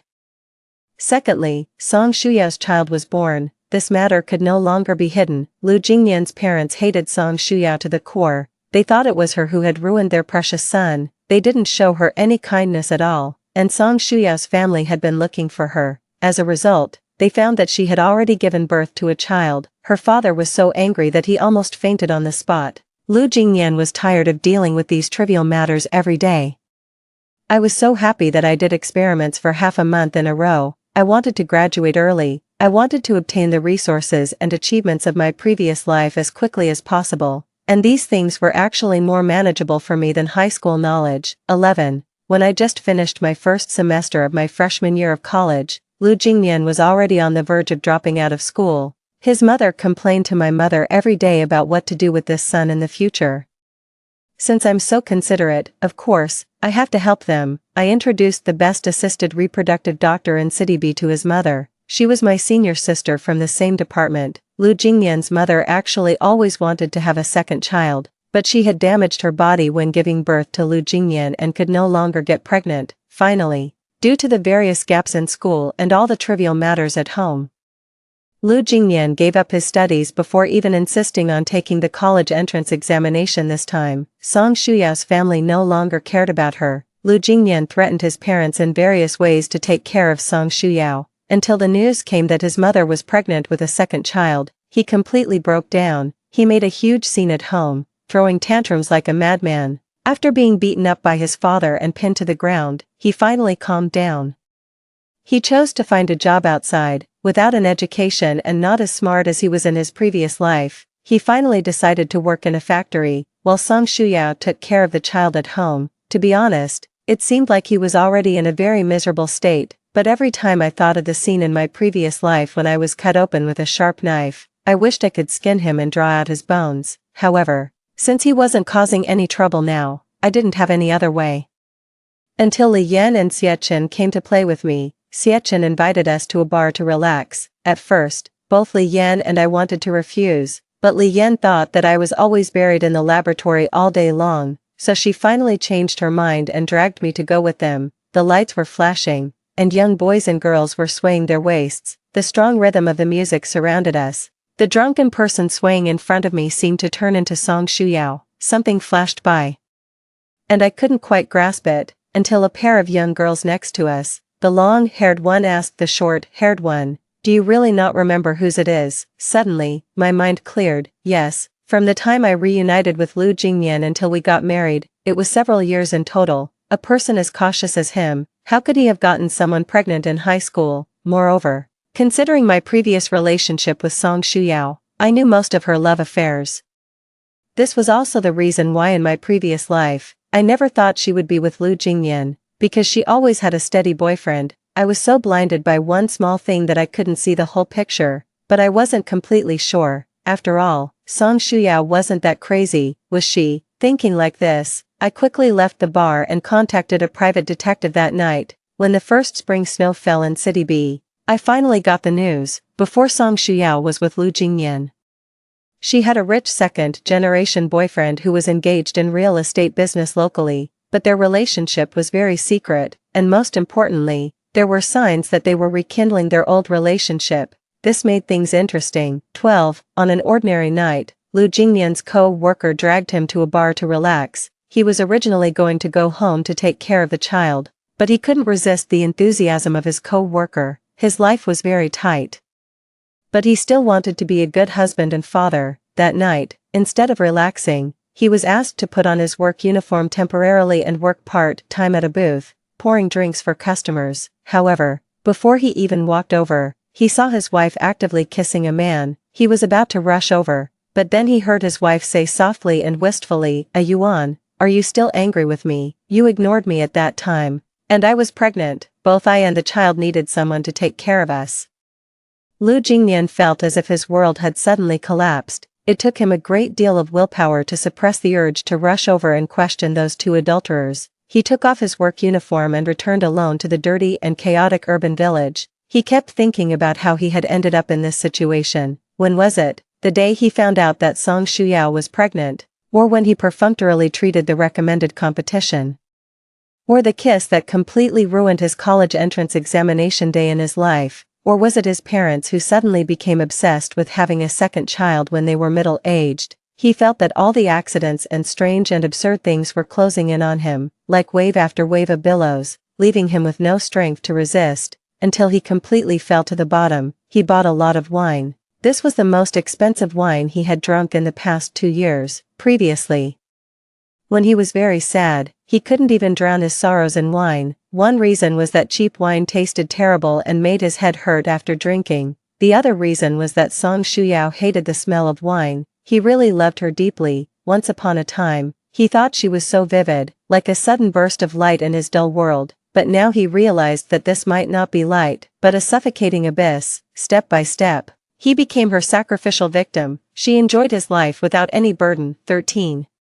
Lu Jingyan didn't know how many bottles of wine he had drunk. Finally, Song Shuyao came back. Her face was flushed, and she said with barely concealed disgust, "How much wine have you drunk exactly? Who can live with you like this? If no one can live with me, then who can you live with?" Lu Jingyan smiled sarcastically. Song Shuyao was a little guilty and dared not look at him. Then she quickly walked to the sofa and picked up the child, saying, "Lu Jingyan, you can't push all the mistakes in your life onto others." These words completely enraged Lu Jingyan. He kicked her. Song Shuyao was caught off guard and fell to the ground. Her head hit a wine bottle. Suddenly, blood flowed profusely. The dazzling red made Lu Jingyan extremely excited. Looking at his blood-red eyes, Song Shuyao was completely scared. She tried to appease him, saying, "Jingyan, don't be impulsive. Think about our child." This made things worse. As soon as she said this, Lu Jingyan became even more emotional. "Child? Whose child with you? Jingyan, what do you mean? Are you suspecting me?" Song Shuyao was so scared that her whole body was shaking. Lu Jingyan then smashed another wine bottle and said, "I'm asking you whose fucking child it is, bitch." He slashed at that beautiful face with the glass shards. The feeling of the skin being cut and Song Shuyao's screams, as well as the child's cries, stimulated his senses. Many images flashed through his mind. In the basement, the woman's heart-rending cries appeared in his mind like a movie scene. He felt his head splitting with pain. He exerted crazy force with his hands and smashed another wine bottle. He held the mouth of the bottle, and the shards on the body of the bottle were sharp and long.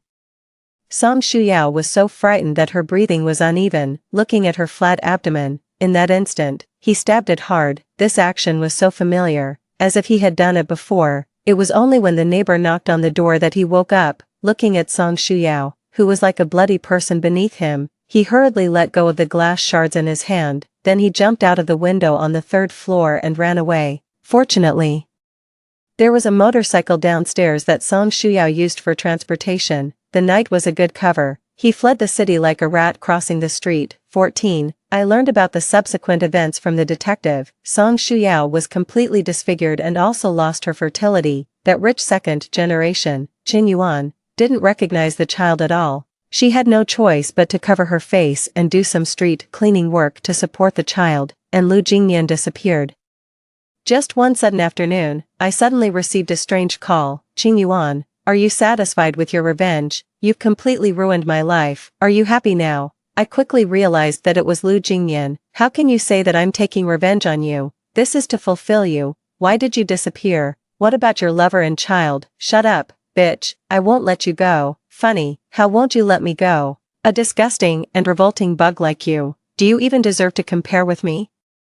Haven't you searched for my information? I'm now a well-known medical and biologist both at home and abroad. Can you even get close to me? It's best when the fish is willing to take the bait." In the next 2 years, I often appeared in various interview programs, constantly showing my presence in front of the public, and sharing my daily life, luxury houses, luxury cars, and being picked up by handsome men, while Lu Jingyan was fleeing all over the country. Every time I appeared, there would be detailed time and address information online. Lu Jingyan wasn't without thoughts of taking revenge on me, but the security around me was too tight, and he didn't even have a chance to get close to me. until I took his parents to participate in an assisted reproduction-related program hosted by my senior sister. That day, I received a strange text message. "Qing Yuan, you've forced me to a dead end. I'll drag you to hell with me even if I go to hell." Finally, at an event. He hid in the ventilation duct for 2 days in advance and waited for me, but as soon as he came down, he was almost caught. In order to escape, he chose to smash the nearby French window and ran away through the nearby green belt. It would be easy to catch him, but how could I let him have it so easy and go straight to prison? That would be the happiest choice for him. I just wanted to constantly stimulate him and stir up his emotions. Only in this way would he desperately want to take revenge on me and become so angry that he lost his mind. In the following days, after playing this game a few times, I got bored. Soon, news spread that I was going to Country A for research. This time, I would be traveling by ship, on the one hand, to conduct marine biology research, and on the other hand, passing through international waters. People who often commit murders know that international waters are the most convenient place to kill. Lu Jingyan, you must seize this opportunity. I'm taking the initiative to give you such a good opportunity. At night on the sea, it was pitch black, and endless darkness. As soon as Lu Jingyan showed his head, he was caught by the security guards. I deliberately placed a research paper on how to make men pregnant in the secret room where he was locked up. In fact, there was no such experiment at all, and I wasn't so bored as to specifically research it. I just wanted to make him extremely terrified and on the verge of collapse. As long as he struggled hard enough, he could break free from the hemp rope that bound him. There were only 2 yachts on this vast sea. The other one was driven by several wealthy men who were famous for their wild lifestyle. The guards at night weren't very strict. Lu Jingyan stumbled out and jumped off the deck. He hated me to the core. He climbed onto the other yacht and chose to curry favor with those men. How hard he had to try. Those men were well known for their wild ways and could even be called a nightmare for men in the country. When I saw Lu Jingyan again, he was extremely haggard. He walked limpingly, with his buttocks tightly clenched. He lay on the bed, lifelessly letting the doctor examine him. As soon as he saw me, his emotions became extremely agitated. "Kill her, kill her. You promised me that as long as I let you, you would." One of the men walked over and slapped him in the face, saying, promise you what? Can what a man says in bed count?" Lu Jingyan covered his buttocks with one hand and his face with the other, looking at the man in disbelief. To be honest, he looked quite delicate and pitiful. Unfortunately, these wealthy men were famous for their cruelty. One of them looked at me and then at Lu Jingyan with red-rimmed eyes. He directly took out a belt from his waist and whipped it at him. "You like to scream, right? Then scream enough for me. Scream." Every time Lu Jingyan moved, it affected his wound. In the end, he could only squat down, covering his buttocks, and let him whip. After watching enough, I turned around and left. One of the wealthy men grabbed my arm and kept asking, "Dr. Cheng, can men really not have children?" This guy was a bit crazy. He had always wanted a man to give birth to a child for him. This was also the reason why he had been following me and why he had called me over today. He also said that he could pay a large sum of money for me to research it. Why would I research that? It seemed illegal. But then I thought of Lu Jingyan, who was lying on the bed, with his buttocks up, nursing his wounds. Malicious thoughts welled up in my heart, and I deliberately intimidated him, saying, "Let's talk about this privately." Lu Jingyan's hysterical screams kept coming from behind the door. I thought that perhaps the revenge could only go this far, and I could only find a way to get him back to the country and send him to prison. But I didn't expect to receive a piece of news a few months later. Lu Jingyan cut open his own belly with a knife. He always suspected that there was a child in his belly. On the one hand, he had been at sea for a long time and had always been locked in the cabin, coupled with the mental torture those men had inflicted on him. It caused him to have a mental breakdown, and he really thought he was pregnant. He couldn't accept himself like this. Finally, he kept cutting his belly with a knife and reached in with his hand, saying, "Come out, all of you come out." 15. After Lu Jingyan died, my life seemed to lose some of its fun for a while. Even most of the time I was unconscious, and he just said I was too tired. I just felt very bored. Occasionally, I would have nightmares about my previous life. But I didn't feel scared anymore. My mother was very worried about my state. After she retired, she always stayed by my side. I didn't want to be like this either. But after all, people aren't machines. After being washed by too much hatred and malice, one will become numb, until another sleepless night. I took 2 sleeping pills and fell into a deep sleep. For the first time, I saw the world after I died in my previous life. My mother looked at me in a pool of blood, her eyes wide with pain. She carefully stitched up my wounds. At that time, Lu Jingnian had great power. My mother didn't question him immediately, she even pretended not to know anything. She went to take care of him. Finally, on the day when he let his guard down, she lit the gas stove at home. A big fire took away the people who had hurt me. Through the flames, I saw her tears. She was so heartbroken. Until the last moment, she was still crying out, "My Yuan Yuan, my Yuan Yuan, it hurts Mom so much." How much pain you must have been in at that time, how much pain, my Yuan Yuan, don't be afraid anymore, Mom has dragged him to hell, no one can hurt you anymore. When I woke up, my face was covered with tears. I met my mother's eyes full of love. She gently wiped away my tears and said, "Did you have a nightmare? Yuan Yuan, Mom will make you a calming soup." I rushed into her arms and hugged her tightly. Being loved will make one grow flesh and blood again, with my mother by my side. I'm still willing to live a good life and love this world again. God gave me a chance to start over. I learned so many things and I'm so rich. I can make this world a better place. If there really is a God in this world, then I'm willing to do good deeds in this life in exchange for the next life and the life after that with my mother. Story 2. I had not even passed the 35-day mourning period after my death when my husband remarried. He cried to the outside world, saying, "It's all for the child. Without a woman at home, it's inconvenient to take care of our daughter." But then he turned around and fawned over his new wife, saying, "I love you so much. How could I bear to let you be a stepmother?" As a result, our 5-year-old daughter was sent to be fostered in a remote rural area. She drank well water when she was thirsty and ate dirt when she was hungry, in the icy and snowy weather. A lewd old bachelor was tearing at my daughter's small cotton, padded jacket. "Don't scream. Keep quiet, I'll take you to find your mother in a while." I was so anxious that I was going crazy, but I was powerless. When I opened my eyes again, I returned to the day of the traffic accident. This time, I took the initiative to sit in the driver's seat. I left the passenger seat, which would soon be smashed to pieces by a truck, for my husband. Darling, take a nap, I'll drive." The Wu Jianshu in front of me was looking at me tenderly, stretching out his hand. I was in a trance for a moment. He urged with a puzzled look, "Give me the car keys, they're in your bag." Wu Jianshu walked closer to me, and his face quickly overlapped with those terrifying scenes in my mind. I realized that I had been reborn. In my previous life, we had clinched a big deal. I was so happy that I wanted to go home and see my daughter quickly, but as soon as we passed the toll station, a car accident occurred. At the moment the truck hit, Wu Jianshu jerked the steering wheel hard to the left.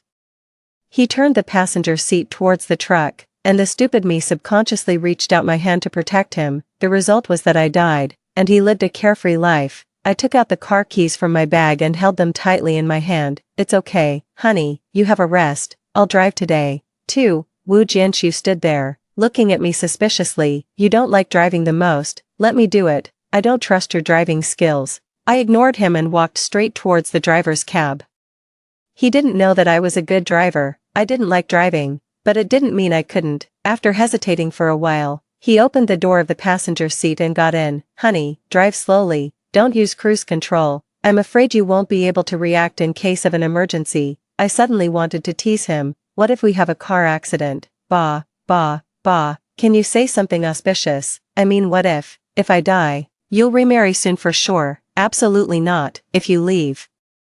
I'll follow you, you know I can't live without you." These words made me feel sick, but I endured it. "Come on, there's still our daughter. It's so pitiful if she has no one to take care of her." He thought seriously for a while. "Then I'll raise our daughter and then accompany you. It's meaningless to live without you." I laughed softly. In my previous life, I had always believed his lies. We were a famous model couple. When the young girls around us were looking for a partner, they would always say, "I want to find someone like brother-in-law. He's so family-oriented and loves you so much." I'm so envious, but no one knew that the model husband who everyone thought loved me to death, would sacrifice my life to save his own at the critical moment, and would treat his own biological daughter worse than a beast. 3. In my previous life, after the car accident, I was seriously injured, while he only had a very shallow scratch. When waiting for the ambulance, I was so afraid of dying. I endured the fear in my heart and the severe pain in my body, and begged him bitterly, "Honey, save me, save me." He swore and hugged me, darling, I will definitely save you,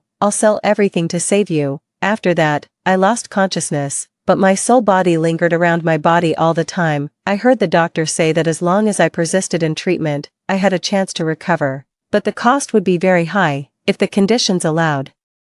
It was recommended to persist in treatment. After all, I was young and had a good foundation. I was so happy, I could live. But the next second, Wu Jianxu made me feel like I had fallen into hell. Can you guarantee that you can save her?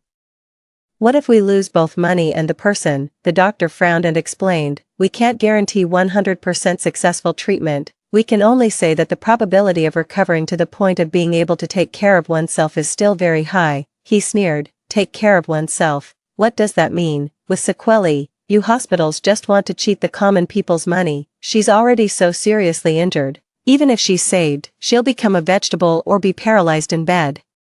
What should I do? The person is still alive, but the money is gone. How can I live? I watched with my own eyes as he signed the consent form to give up treatment. When my girlfriends and friends came to see me, he cried and said, the doctor said that even if she's saved, she'll be a vegetable. I know Cheyenne best. She definitely doesn't want to live without dignity. She came to me in a dream yesterday and asked me to let her go. I can't bear it. Without her, I don't want to live either. My friends comforted him instead, telling him to be strong and think about our daughter. I was filled with despair, screaming and shouting. I wanted to live. My daughter was still so young. I wanted to accompany her to grow up, but I couldn't express myself. The doctor removed my life support system and told Wu Jianxu to say goodbye to me quickly. My soul returned to my body, and my life flashed back quickly. There was only one thing I couldn't let go of. I endured the last bit of consciousness and begged him bitterly, please, please raise our daughter well. Tell her that her mother loves her forever. His face was covered with tears, as if he was really reluctant to part with me. He held my hand tightly. Don't worry, honey, I will definitely raise our daughter well. You can rest assured and go. I died, and before the 35-day mourning period was over, he complained to his buddies that he was so lonely without a woman around. A friend congratulated him, saying, there are 3 great joys for a man: getting promoted, getting rich, and changing his wife. Not only did your wife clinch a big deal for you, but she also made room for you. Brother, you're so lucky. I thought he would remarry, but I never expected it to be so soon. I watched him talk about cars, houses, and betrothal gifts with that young woman. Finally, they talked about my daughter. The other party said, I will never be a stepmother. He couldn't wait to promise. Of course, we're still young. After we get married, we'll have a child of our own. So, my precious daughter became a hot potato. Wu Jianxu called his parents for help. His parents said they had no obligation to take care of his child. Yes, his parents had always been dissatisfied because I gave birth to a daughter. They were impossible to contribute money or effort, so Wu Jianxu found a distant relative he hardly knew and sent his daughter to be fostered in the countryside. I watched my daughter cry so hard that she almost couldn't breathe. She hugged his leg and called out, Dad, I don't want to go. I want Mom. Dad, Mom, Mom. At that moment, I finally knew that the dead could also have a broken heart. I wanted to curse him. You shameless bastard, you don't even want your own biological daughter. You're bewitched by that fox spirit. But what was the use? I couldn't make a sound and couldn't take up a weapon. I could only be anxious. Thinking of this, I stepped on the accelerator hard. Wu Jianxu, who was almost asleep, was woken up by the sense of acceleration. Honey, why are you driving so fast? It's very dangerous. Get out quickly. Let me drive. I ignored him and didn't reduce the force on my foot. Don't worry, I won't die. I want to accompany my daughter to grow up, watch her go to college, get married, and watch her be happy all her life. Seeing the tears in my eyes, he was a little flustered. What's wrong? Did you have a nightmare last night? Of course, we'll accompany our daughter. I smiled. Yes, I would accompany my daughter, but without you. He looked at me. Are you nervous? Is this sweat or tears? He reached out his hand to help me wipe it, but I subconsciously turned my head to avoid it. Then my whole body tensed up, and I held the steering wheel tightly with both hands, because I saw it, right in front. The truck that had taken my life in my previous life was roaring towards me. There was a loud bang and a violent impact. I was dizzy. I had an intuition that the impact force was even stronger than in my previous life. After a while, I woke up from the dizziness. There was a lot of noise around. One of Wu Jianxu's hands was resting on the edge of the seat, and blood had stained his entire sleeve red. The situation was exactly the opposite of my previous life, this time.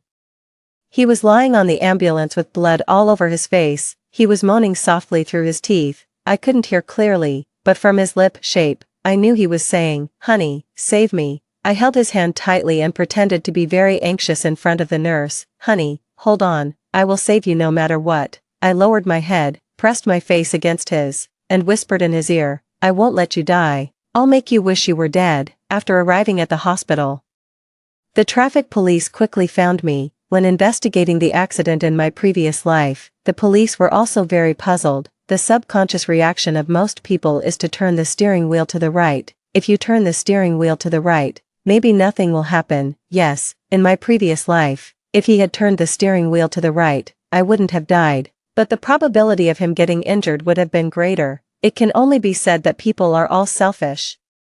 At the critical moment, they sacrifice their lover's life to save their own. I pretended to be very scared and couldn't say a word for a long time. The traffic police patted me on the shoulder to comfort me. "Don't be too sad, the other party is fully responsible. There's insurance, try your best to treat him." 7. At this time, the emergency doctor asked me, "He's seriously injured, there's a sign of intracranial hemorrhage. It's hard to say whether he can wake up. The family members should be mentally prepared." I told the doctor firmly, "Treat him with all your might, letting him die easily was too good for him." After settling things here, I immediately called my best friend, Xiaoying. In my previous life, even after I died, Xiaoying had always cared about my daughter. After going to my house several times and not seeing Nini, Xiaoying slapped the table with Wu Jianxiu. "Where on earth have you sent Duyan's child?" "I sent her to my parents' house." "What's wrong? Do I have to report to you where my daughter goes?" "Who the hell are you? You'd better have some humanity." "What's wrong with me? I'm only in my 30s. Am I supposed to be a bachelor for Duyan for the rest of my life? Is that what you call humanity? Are you being reasonable?" At that time, my soul body could move around freely. Watching Nini suffer in the village, I wanted to ask my best friend for help several times, but unfortunately, she couldn't see me. But I once saw her crying while looking at our group photo in the dead of night, so, after being reborn, the first person I thought of was her. I could trust her 100%. She rushed to the hospital immediately after receiving the news. She thought I would be heartbroken. But unexpectedly, I was so calm. "What I'm going to say next may be hard for you to accept. But you must believe me, my best friend was in the financial industry, and her husband was a lawyer. I needed their help to sell the company's accounts and transfer the marital property. Wu Jianxu would eventually die. After his death, the first heirs to his estate were my child and his parents, and I wouldn't leave a single cent to his parents." 8. Wu Jianxu was admitted to the ICU, and then I notified his parents. After his parents arrived and heard about my decision to treat him with all my might, they were very gratified. They cried and said, "Shushu didn't treat you well for nothing. You take good care of him. I believe Shushu will definitely get better." Although my mother-in-law treated me badly, she was wholeheartedly devoted to her son. As a mother myself, I should have sympathized with her. But thinking that my daughter had suffered so much because of her inaction, I was filled with hatred. I picked up my bag. "Nini is still young, she can't be alone at night, so, I'll leave the hospital to you." My mother-in-law looked at me in shock. "I'm so old, you want me to stay up all night to take care of him?" The ICU doesn't need someone to accompany him all the time. Of course, Wu Jianxu may die at any time. If you're not worried about not seeing him for the last time, you can leave. She slumped in the chair. With a tragic and broken expression, of course, she wouldn't be at ease. Wu Jianxu was the apple of her eye, the most precious thing to her. Even if it meant exhausting herself to death, she would wait anxiously at the door, and I asked Xiaoying to drive me home as fast as possible to see my daughter. When my daughter saw me, she ran towards me like a little swallow. She threw herself into my arms and called me Mom sweetly. My heart melted. I held her tightly, with tears streaming down my face. I couldn't speak. I could only promise in my heart, "Don't be afraid, baby. Mom is back. This time, Mom will accompany you to grow up well." 9. At night, my daughter fell asleep. I held her and kept looking at her. I was reluctant to sleep, and even reluctant to blink. Thinking of my daughter's experience in my previous life, I wished I could immediately go and strangle Wu Jianxiu. After taking several deep breaths, I managed to calm down. I couldn't be hasty. There were still many accounts to be settled and people to be avenged, in my previous life. Wu Jianxu entrusted our daughter to a distant relative named Wu Xiulian. They agreed on a monthly living expense of 2,000 yuan. Wu Xiulian took out 1,800 yuan to play mahjong. The remaining 200 yuan was only enough to feed my daughter noodles or make some thin porridge with pickles. At first, my daughter couldn't eat it. She simply starved my daughter for 3 days. "You little brat, you're so spoiled. You're still being picky, your mother is dead, and your father doesn't want you either. You think you're a little princess here, if you have the ability, don't eat." My daughter was so hungry that she picked up the soil clods on the ground and put them in her mouth. My heart ached so much that I was almost crazy. My daughter had never suffered like this before. When I was alive, the millet porridge was pureed and used to make dough, and then made into various small steamed buns in the shapes of animals. My daughter had small leather shoes and small skirts that were different every season. Her hair was decorated with beautiful bows. She was the most beautiful little princess in the kindergarten. But now, she was always in the mahjong parlor with Wu Xiulian. The people around her smoking made her cough. When she said she was thirsty, that woman waved her hand. "Take a ladle and go outside to find water to drink." I watched my daughter, in the cold weather, pick up a gourd, made ladle and scoop up raw water from the water tank and take a sip. The water was so cold that it made her cough even more severely. I really wanted to hug her. Her little face was flushed. She seemed to have a fever, but no one cared at all. Sometimes Wu Xiulian remembered to make a bowl of instant noodles for her. If she didn't remember, my daughter would have to endure hunger. Once, unable to stand my daughter's loud crying, Wu Xiulian slapped her in the face. "Cry, cry, cry. If it weren't for you, this little jinx, could I have lost so much money today?" A neighbor said, "Look at how hungry you've made the child. Her father gave you money. Why don't you make something for the child to eat? The little money her father gave is not enough for anything. And he still wants me to take care of such a young child. Do you know how much a nursery worker makes in the city? At least 8,000 yuan. He wants to send me away with 2,000 yuan. The neighbor laughed. "Hey, little girl, your parents don't want you anymore. You'll grow up in this village from now on. I'll find you a husband. When you grow up, don't forget my kindness to you. Share half of the bride price with me." "Okay." The people around burst into laughter. Someone else said, "I think this girl looks pretty good. Why not marry her to my family? She can get married at 18, live with us first. Once she gives birth to a son, we'll register when she reaches the legal age." "What if she gives birth to a daughter?" "If she gives birth to a daughter, that won't do. If she gives birth to a daughter, you'll have to leave in a month, 30 days exactly." The few women around burst into another round of laughter. My daughter looked around blankly and then lowered her head, murmuring "Dad, Mom" softly. My heart felt like it was being pricked by needles. I wished I could rush up and tear their mouths apart. Wu Xiulian was very impatient. "Stop talking about your parents. Your mother is a short-lived ghost, and your father is not a good person either." The people around clicked their tongues in pity. "Once there's a stepmother, there will be a stepfather." "That's really true." "Yes, that's really true. It's all my fault, all my fault. I died without a care, but I hurt my daughter." 10. At that time, I was by her side every day. I wanted to say to her, "Nini, don't be afraid, Mom is always here, watching you. I just can't kiss you or hug you. But Mom is always with you. Please be strong. When you grow up a bit, there won't be so many people bullying you." I prayed that as time passed, my girlfriends and friends would eventually notice something was wrong and perhaps come to rescue my daughter. But I watched helplessly as one midnight, an old bachelor in the village carried my daughter away.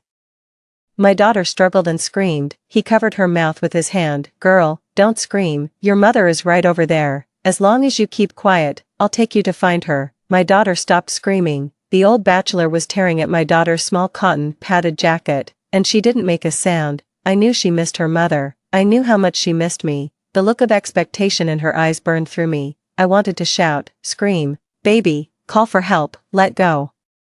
Let go of my daughter." I was so anxious that I was going crazy, but I was powerless. Suddenly, a white light flashed, and I woke up, covered in cold sweat. 11. Wu Jianxu's condition was not optimistic. He had been on a ventilator for several days but still had no spontaneous breathing. The doctor said that his trachea needed to be incised and once again told me that the rescue was actually meaningless. His parents were in a panic and began to waver, but I firmly said, "Cut it." Because I knew that his soul body was hovering nearby, just like me in my previous life. I wanted him to witness his own suffering with his own eyes. After the tracheotomy, even if he regained consciousness, he could no longer speak. The day he was transferred out of the ICU, I saw him for the first time. His head was shaved bald, a nasogastric tube was inserted into his nose, his trachea was cut open, and a urinary catheter was inserted under his body. He was so thin that he was just skin and bones. I called him softly, and he slowly opened his eyes. The doctor said it was already a miracle that he had regained consciousness, but he was completely paralyzed and couldn't move. My mother-in-law cried heart-rendingly in distress, but I couldn't help but want to laugh. It was just what I wanted. After calming down, my mother-in-law started to formally discuss with me the issue of Wu Jianshu's care. I firmly stated that I had the use of putting so much effort into a little girl. If Xiushu dies, our Wu family will be without an heir. You take good care of him. If he recovers, you can still have another child. I almost burst out laughing. Even to this day, they were still dreaming of having a grandson. I suddenly lifted the quilt off Wu Jianshu, revealing his injured lower body. I'm sorry, Mom, his thing for passing on the family line was damaged. I told the doctor that saving his life was the most important thing, so we cut it off. My mother-in-law stared blankly at Wu Jianshu's lower body, her eyes rolled up, and she fainted on the spot. 12. On the day of his discharge, I hired a private ambulance and directly sent Wu Jianshu to my mother-in-law's house. My mother-in-law refused to open the door. I asked the workers to remove the stretcher, carried Wu Jianshu and put him on the ground in front of my mother-in-law's door, then turned around and left. No mother could bear to see her son suffer so much. My mother-in-law wiped her tears, cursed at me, and took care of her son day and night, but it wasn't long before I heard that the old couple was so exhausted that they could hardly straighten their backs. Taking care of a paralyzed person requires turning him over, patting his back, suctioning phlegm, and feeding liquid food every day. They couldn't sleep all night. The next time I saw my father-in-law and mother-in-law, the old man and the old woman had become visibly thinner, with sunken eye sockets. My mother-in-law, who had always been so arrogant, begged me pitifully, Shayan, you're young after all, please take care of Xiushu, we really can't take it anymore, Mom will pay the expenses, as long as you can take over. I lowered my head and thought for a while. Okay, Dad, Mom, but I have one condition. My mother-in-law's eyes lit up. What condition? I want you to transfer the ownership of this house to Nini. As expected, the old woman flew into a rage. So you've been eyeing my money? I smiled. Don't say it like that. You only have Nini as your granddaughter. Isn't it normal to leave the house to her? I knew that my father-in-law was a person who always favored his younger brother and had deeply ingrained patriarchal ideas. My father-in-law had a nephew, and his nephew had also given birth to a son. I was worried that after they passed away, they might leave their inheritance to the boys in the Wu family. They were old, sparing their lives was already my mercy, but I had to fight for the greatest rights for Nini. 13. After a few days of deadlock, my father-in-law and mother-in-law agreed. After completing the transfer procedures, I took Wu Jianshu away. He squinted at me, whining and groaning. It seemed like he was saying, "Darling, you're the best. I knew you wouldn't leave me alone." I rented a dilapidated house in a community 20 kilometers away from home and settled Wu Jianshu there. Then, relying on my memories from my previous life, I managed to find Wu Sholian in the countryside. I told her that I planned to hire her long-term, paying her 4,000 yuan a month to take care of Wu Jianshu for me. That greedy woman was overjoyed and rushed here by train overnight. At night, I held my daughter in my arms and told her the story of the big bad wolf and the big bad wolf. She raised her little face innocently. "Mom, you told it wrong. It's the story of the big bad wolf and the little white rabbit." I kissed her with a smile. How can the little white rabbit defeat the big bad wolf? The best way to deal with a bad person is to find another bad person. A greedy and vicious gambler like Wu Sholian was the most suitable person to take care of Wu Jianshu. 14. Wu Sholian herself was even more disgusting than I remembered in my previous life. She had a mouthful of yellow teeth and a strong smell of tobacco on her body. Afraid that I would dislike her, she fawned on me, saying, "Younger sister, we rural people don't pay much attention to those things, but I'm very careful when I work. Just leave my big cousin to me, don't worry." I endured the nausea and held the hand she stretched out. "Sister, I'm entrusting my husband to you completely. I'm busy with work, and the child is still young. I can't come often. Please take more trouble." I carefully explained to her the daily care process for Wu Jianshu. Apparently, she didn't remember. She didn't ask. and I didn't say it a second time. After all, she could take care of him however she wanted. After that, whenever I had time, I would enjoy the miserable situation of Wu Jianqiu through the monitor. Wu Jianqiu's face was distorted, and he made ah-ah sounds. Wu Shoulian was sound asleep beside him, woken up by his ah-ah sounds. She slapped him hard. Who the hell are you calling? I lost all my money playing cards. It's all your fault, you're always whining. If you make a sound again, I'll poison you down with a whole bottle of medicine. Wu Jianqiu really didn't dare to make a sound. Not long after, the sound of slaps came from the monitor again. Pa pa pa, you peed again. Even though you're like this, it doesn't stop you from peeing. Stop drinking water. You pee right after you drink, and you shit right after you eat. You're such a nuisance. There were banging sounds on the monitor. That was the sound of Wu Shoulian venting her dissatisfaction. At first, afraid that I would see, Wu Shoulian always pinched him. She pinched the inside of Wu Jianqiu's thighs and the inside of his arms until they were red and purple. Last time, I deliberately lifted the quilt. She was so scared that she quickly explained, my big cousin's body always turns blue like this. Maybe he's been lying down for too long. I quickly said that it wasn't her fault.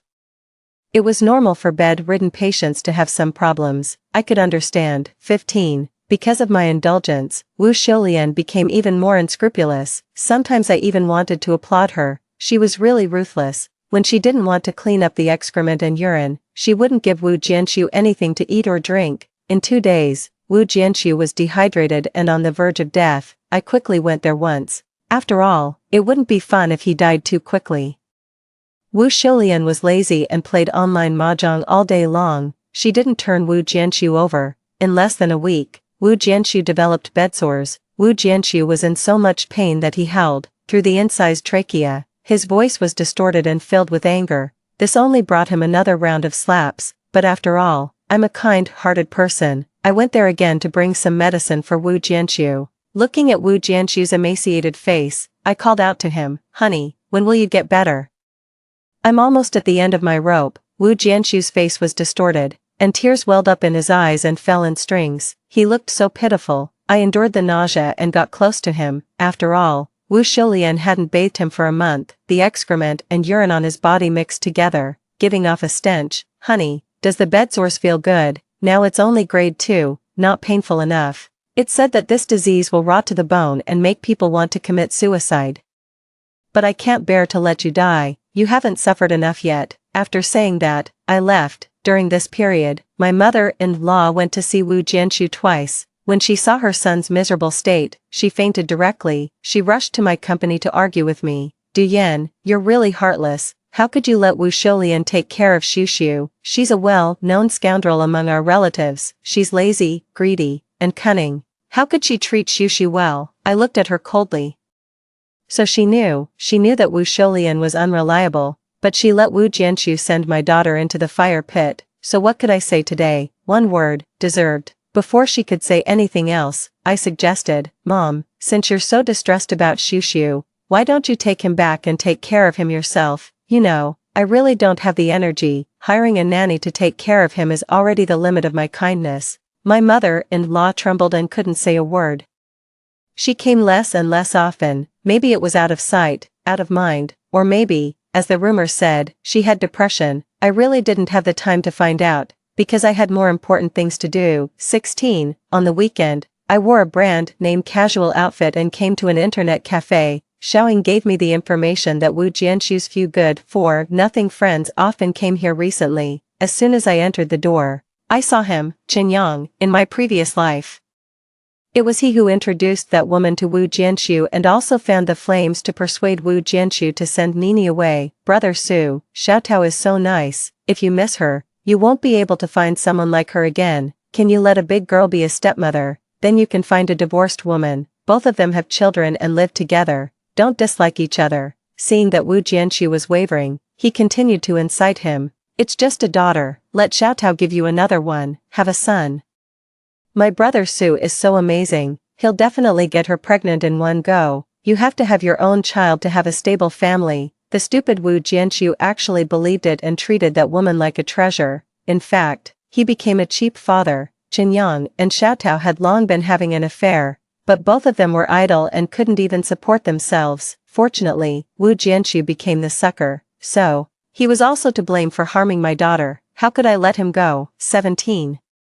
I flashed in front of him, and he came over obsequiously and called me sister-in-law, saying, "How's my brother? I've been really busy recently and haven't had the time to visit him." I played with the curls by my ear and said sadly, "Your brother is definitely not going to make it, he's just hanging on by a thread. Alas, this is my brother's fate. Sister-in-law, you've done your best. Everyone in our circle knows your deep affection for my brother. Even though he's like that, you still insist on not giving up. I often tell my buddies that whoever marries you is really lucky." His arm touched mine intentionally or unintentionally. I didn't dodge and gave him a charming smile. But without a man by my side, it's really hard for me, a woman. 7 days later, I looked at the messages on my phone. They were all from Chen Yang. On average, he sent 10 messages, and I replied to one. I kept him on tenterhooks. Finally, he couldn't hold it in and sent me a long essay. The general meaning was that he had admired me for a long time, but before, because I was his buddy's wife, he couldn't express his feelings. Now he wanted to take care of our mother-daughter. I smiled. The fish had taken the bait. 18. I occasionally had dinner with Chen Yang, maintaining a lukewarm and ambiguous relationship with him. I often talked to him about my company's business and showed off my wealth by the way. After a few interactions, he was so eager that he became more and more attentive to me. I finally gave him a little. That day, I opened my heart to him and said that the company was short of a trustworthy person who knew the inside story. He immediately volunteered. I shook my head. It has to be a woman, with your brother lying there. If I have a man by my side, people will talk. He immediately said that he had a sister who was just right. So I met Su Taotao. As soon as Su Taotao came, I took the initiative to hold her hand, and gave Chen Yang an ambiguous look. "Taotao, you were introduced by Chen Yang, so you're like family. My company is short of a cashier. I really don't feel at ease using an outsider. You come." She looked a little dilemma. "Sister, but I don't know how." "It doesn't matter if you don't know. I'll have someone teach you. You can earn money and learn skills in my company." I glanced at Chen Yang and said considerately, "We women still have to have our own skills to make a living. Don't you think so?" She visited my company enviously. "Yeah, I wish I could be as capable as you, sister. Someday, you're Chen Yang's sister. We're all family." Chen Yang immediately came up to me and put his arm around my waist. I swatted his hand away playfully. "Naughty." With a quick turn. I didn't miss the triumphant glances they exchanged. 19. I strung Chen Yang along for 2 months, spending money on him, flirting with him, but never letting him touch me. He was so impatient that he kept asking me how we could take our relationship to the next level. I pouted at him. "Wu Jianxu is still alive. I'm a traditional woman. I won't have a physical relationship with you unless we get married." His eyes lit up at the mention of marriage. After all, getting married meant sharing wealth together, which was much more reliable than just dating. He immediately expressed his stance. "I'm also a traditional man. I can't wait to be with you forever." I looked at him with a longing expression, then feigned regret. "You'd better not wait for me. Your brother Su still has a breath left. It's really hard to say when that breath will be gone. It could be a year or 2, or maybe 3 or 5 years. You know, there are cases of vegetative patients waking up more than 20 years later on the internet. Maybe he'll suddenly get better someday." He was taken aback, and a glint of malice flashed in his eyes. Sure enough, not long after, he proposed to go and see his brother Su. I naturally agreed, pleading busyness. I gave him the address and told him to go by himself. 20. I was a bit surprised that Wu Jianxu died so quickly. I thought Chen Yang would come up with some other methods, but I overestimated him. When I received the news of Wu Jianxu's death, Chen Yang was overjoyed and offered to help me with the funeral arrangements. My in-laws cried until they fainted and cursed me as a venomous woman. I didn't care at all. I directly asked the doctor for an autopsy. Chen Yang froze on the spot, looking flustered. "Is it necessary?" He was already so seriously ill. He was going to die sooner or later. What's the point of an autopsy? I looked at him and smiled. Even if he was a paralytic, he was still alive. If you kill him, you have to pay with your life. Chen Yang's face turned deathly pale. He took several steps back and then turned around and ran. He hadn't run 200 meters before he was caught by the arriving police. Of course, this was my doing. As soon as Wu Jianxu passed away, I took the surveillance video to the police. In the video, it was clear that when Chen Yang went to see Wu Jianxu, he brought a bottle of mineral water. After that, He chatted and laughed with Wu Xiulian for a long time in whispers. Wu Xiulian used a syringe to feed the water Chen Yang brought to Wu Jianxiu. During this process, Wu Xiulian even said, if this were poison, it would be a relief for him. Chen Yang laughed loudly. That's right, he and I are good buddies, I'm just giving him a hand and sending him on his way. In the video, Wu Jianxiu could be seen screaming in horror. It turned out that a person's will to survive could be so strong. Even though he was no longer human-like, he still didn't want to die. Unfortunately, there was no way out. Chen Yang had fed him paraquat, 100 milliliters, a short death dose. After the autopsy results came out, I sued both Chen Yang and Wu Xiulian in court. 21. Chen Yang wasn't stupid. He immediately realized that he had been set up by me. In court, he insisted that he was in a relationship with me and that he had killed Wu Jianxiu at my instigation. I handed over the long chat records between Chen Yang and me to the police. From the chat records, it could be seen that I rarely replied to him, and he had been pestering me. I had repeatedly stated that I had a husband and that I couldn't have anything to do with him, but he had been persistently pursuing me. At the same time, the staff of my company could also testify. Moreover, my insistence on treating Wu Jianxiu before was also regarded as a symbol of our good marital relationship.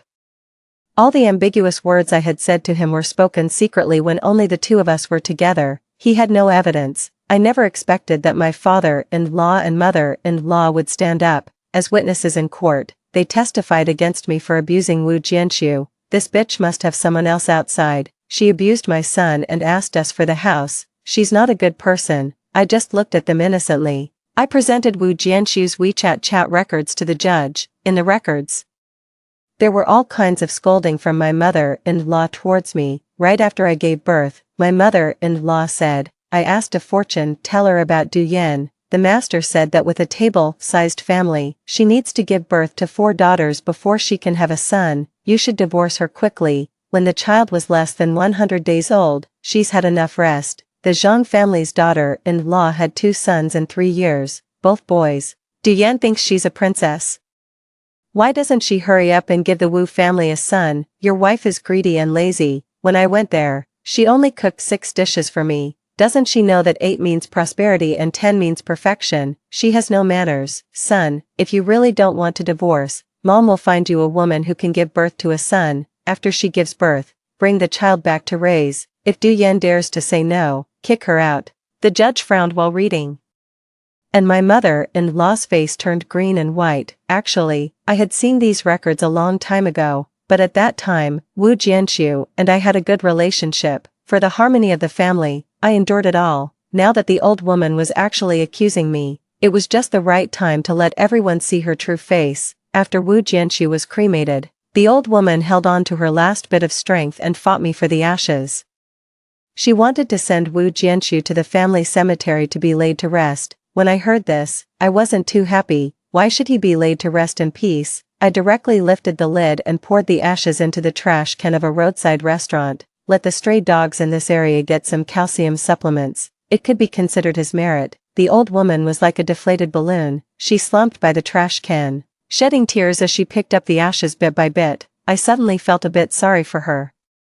It was so pitiful, this love of a mother for her son. But in my previous life, who pitied me? Who pitied my daughter? 22. In the end, Chen Yang was sentenced to life imprisonment for intentional homicide in the first instance trial. Wu Xiulian, as an accomplice, was sentenced to 17 years and 8 months. Since Chen Yang was arrested, Tao Tao had been very uneasy. Chen Yang's creditors all came to her to ask for money. She visibly became haggard. I deliberately asked the finance department to relax the supervision of her. As a cashier, she could access a large amount of the company's funds. The chief accountant told her the successful cases of cashiers embezzling public funds every now and then. Finally, when handling a sum of funds, she made a move. At first, she just embezzled public funds to buy financial products and earn some interest. She got away with it once or twice, and her got bigger and bigger. Finally, when she embezzled 12 million yuan of the company's funds, I called the police. After all, if she embezzled a small amount, she would only be sentenced to 3 or 2 years, which really wouldn't relieve my hatred. In the end, Su Taotao embezzled a particularly large amount of public funds and was sentenced to 17 years. It was just right for her to go in and keep her sister Wu company. That was quite good. 23. Everything had finally come to an end, and my company's business was booming. I became a well-known female entrepreneur in the city. At the end of the year, when being interviewed by a magazine, the host asked me, "In the past, the label everyone gave you was strong. I want to know what supported you to get through so many hardships." I thought for a while and answered firmly, "My daughter. You must have heard that saying, a child is both a weakness and an armor. Because of her, I became invincible." He smiled and nodded. "Then may I ask what your wish is for the new year?" Without hesitation, I said, "I have only one wish, not just for this year, but for every year and every day in the future. I only have this one wish. I hope my daughter can grow up healthily and safely, and I can accompany her for a long, long time." The host looked at me tenderly. "I think your wish will definitely come true." "Yes, I believe this wish will definitely come true. My precious one, you be healthy and safe. I'll accompany you to grow up."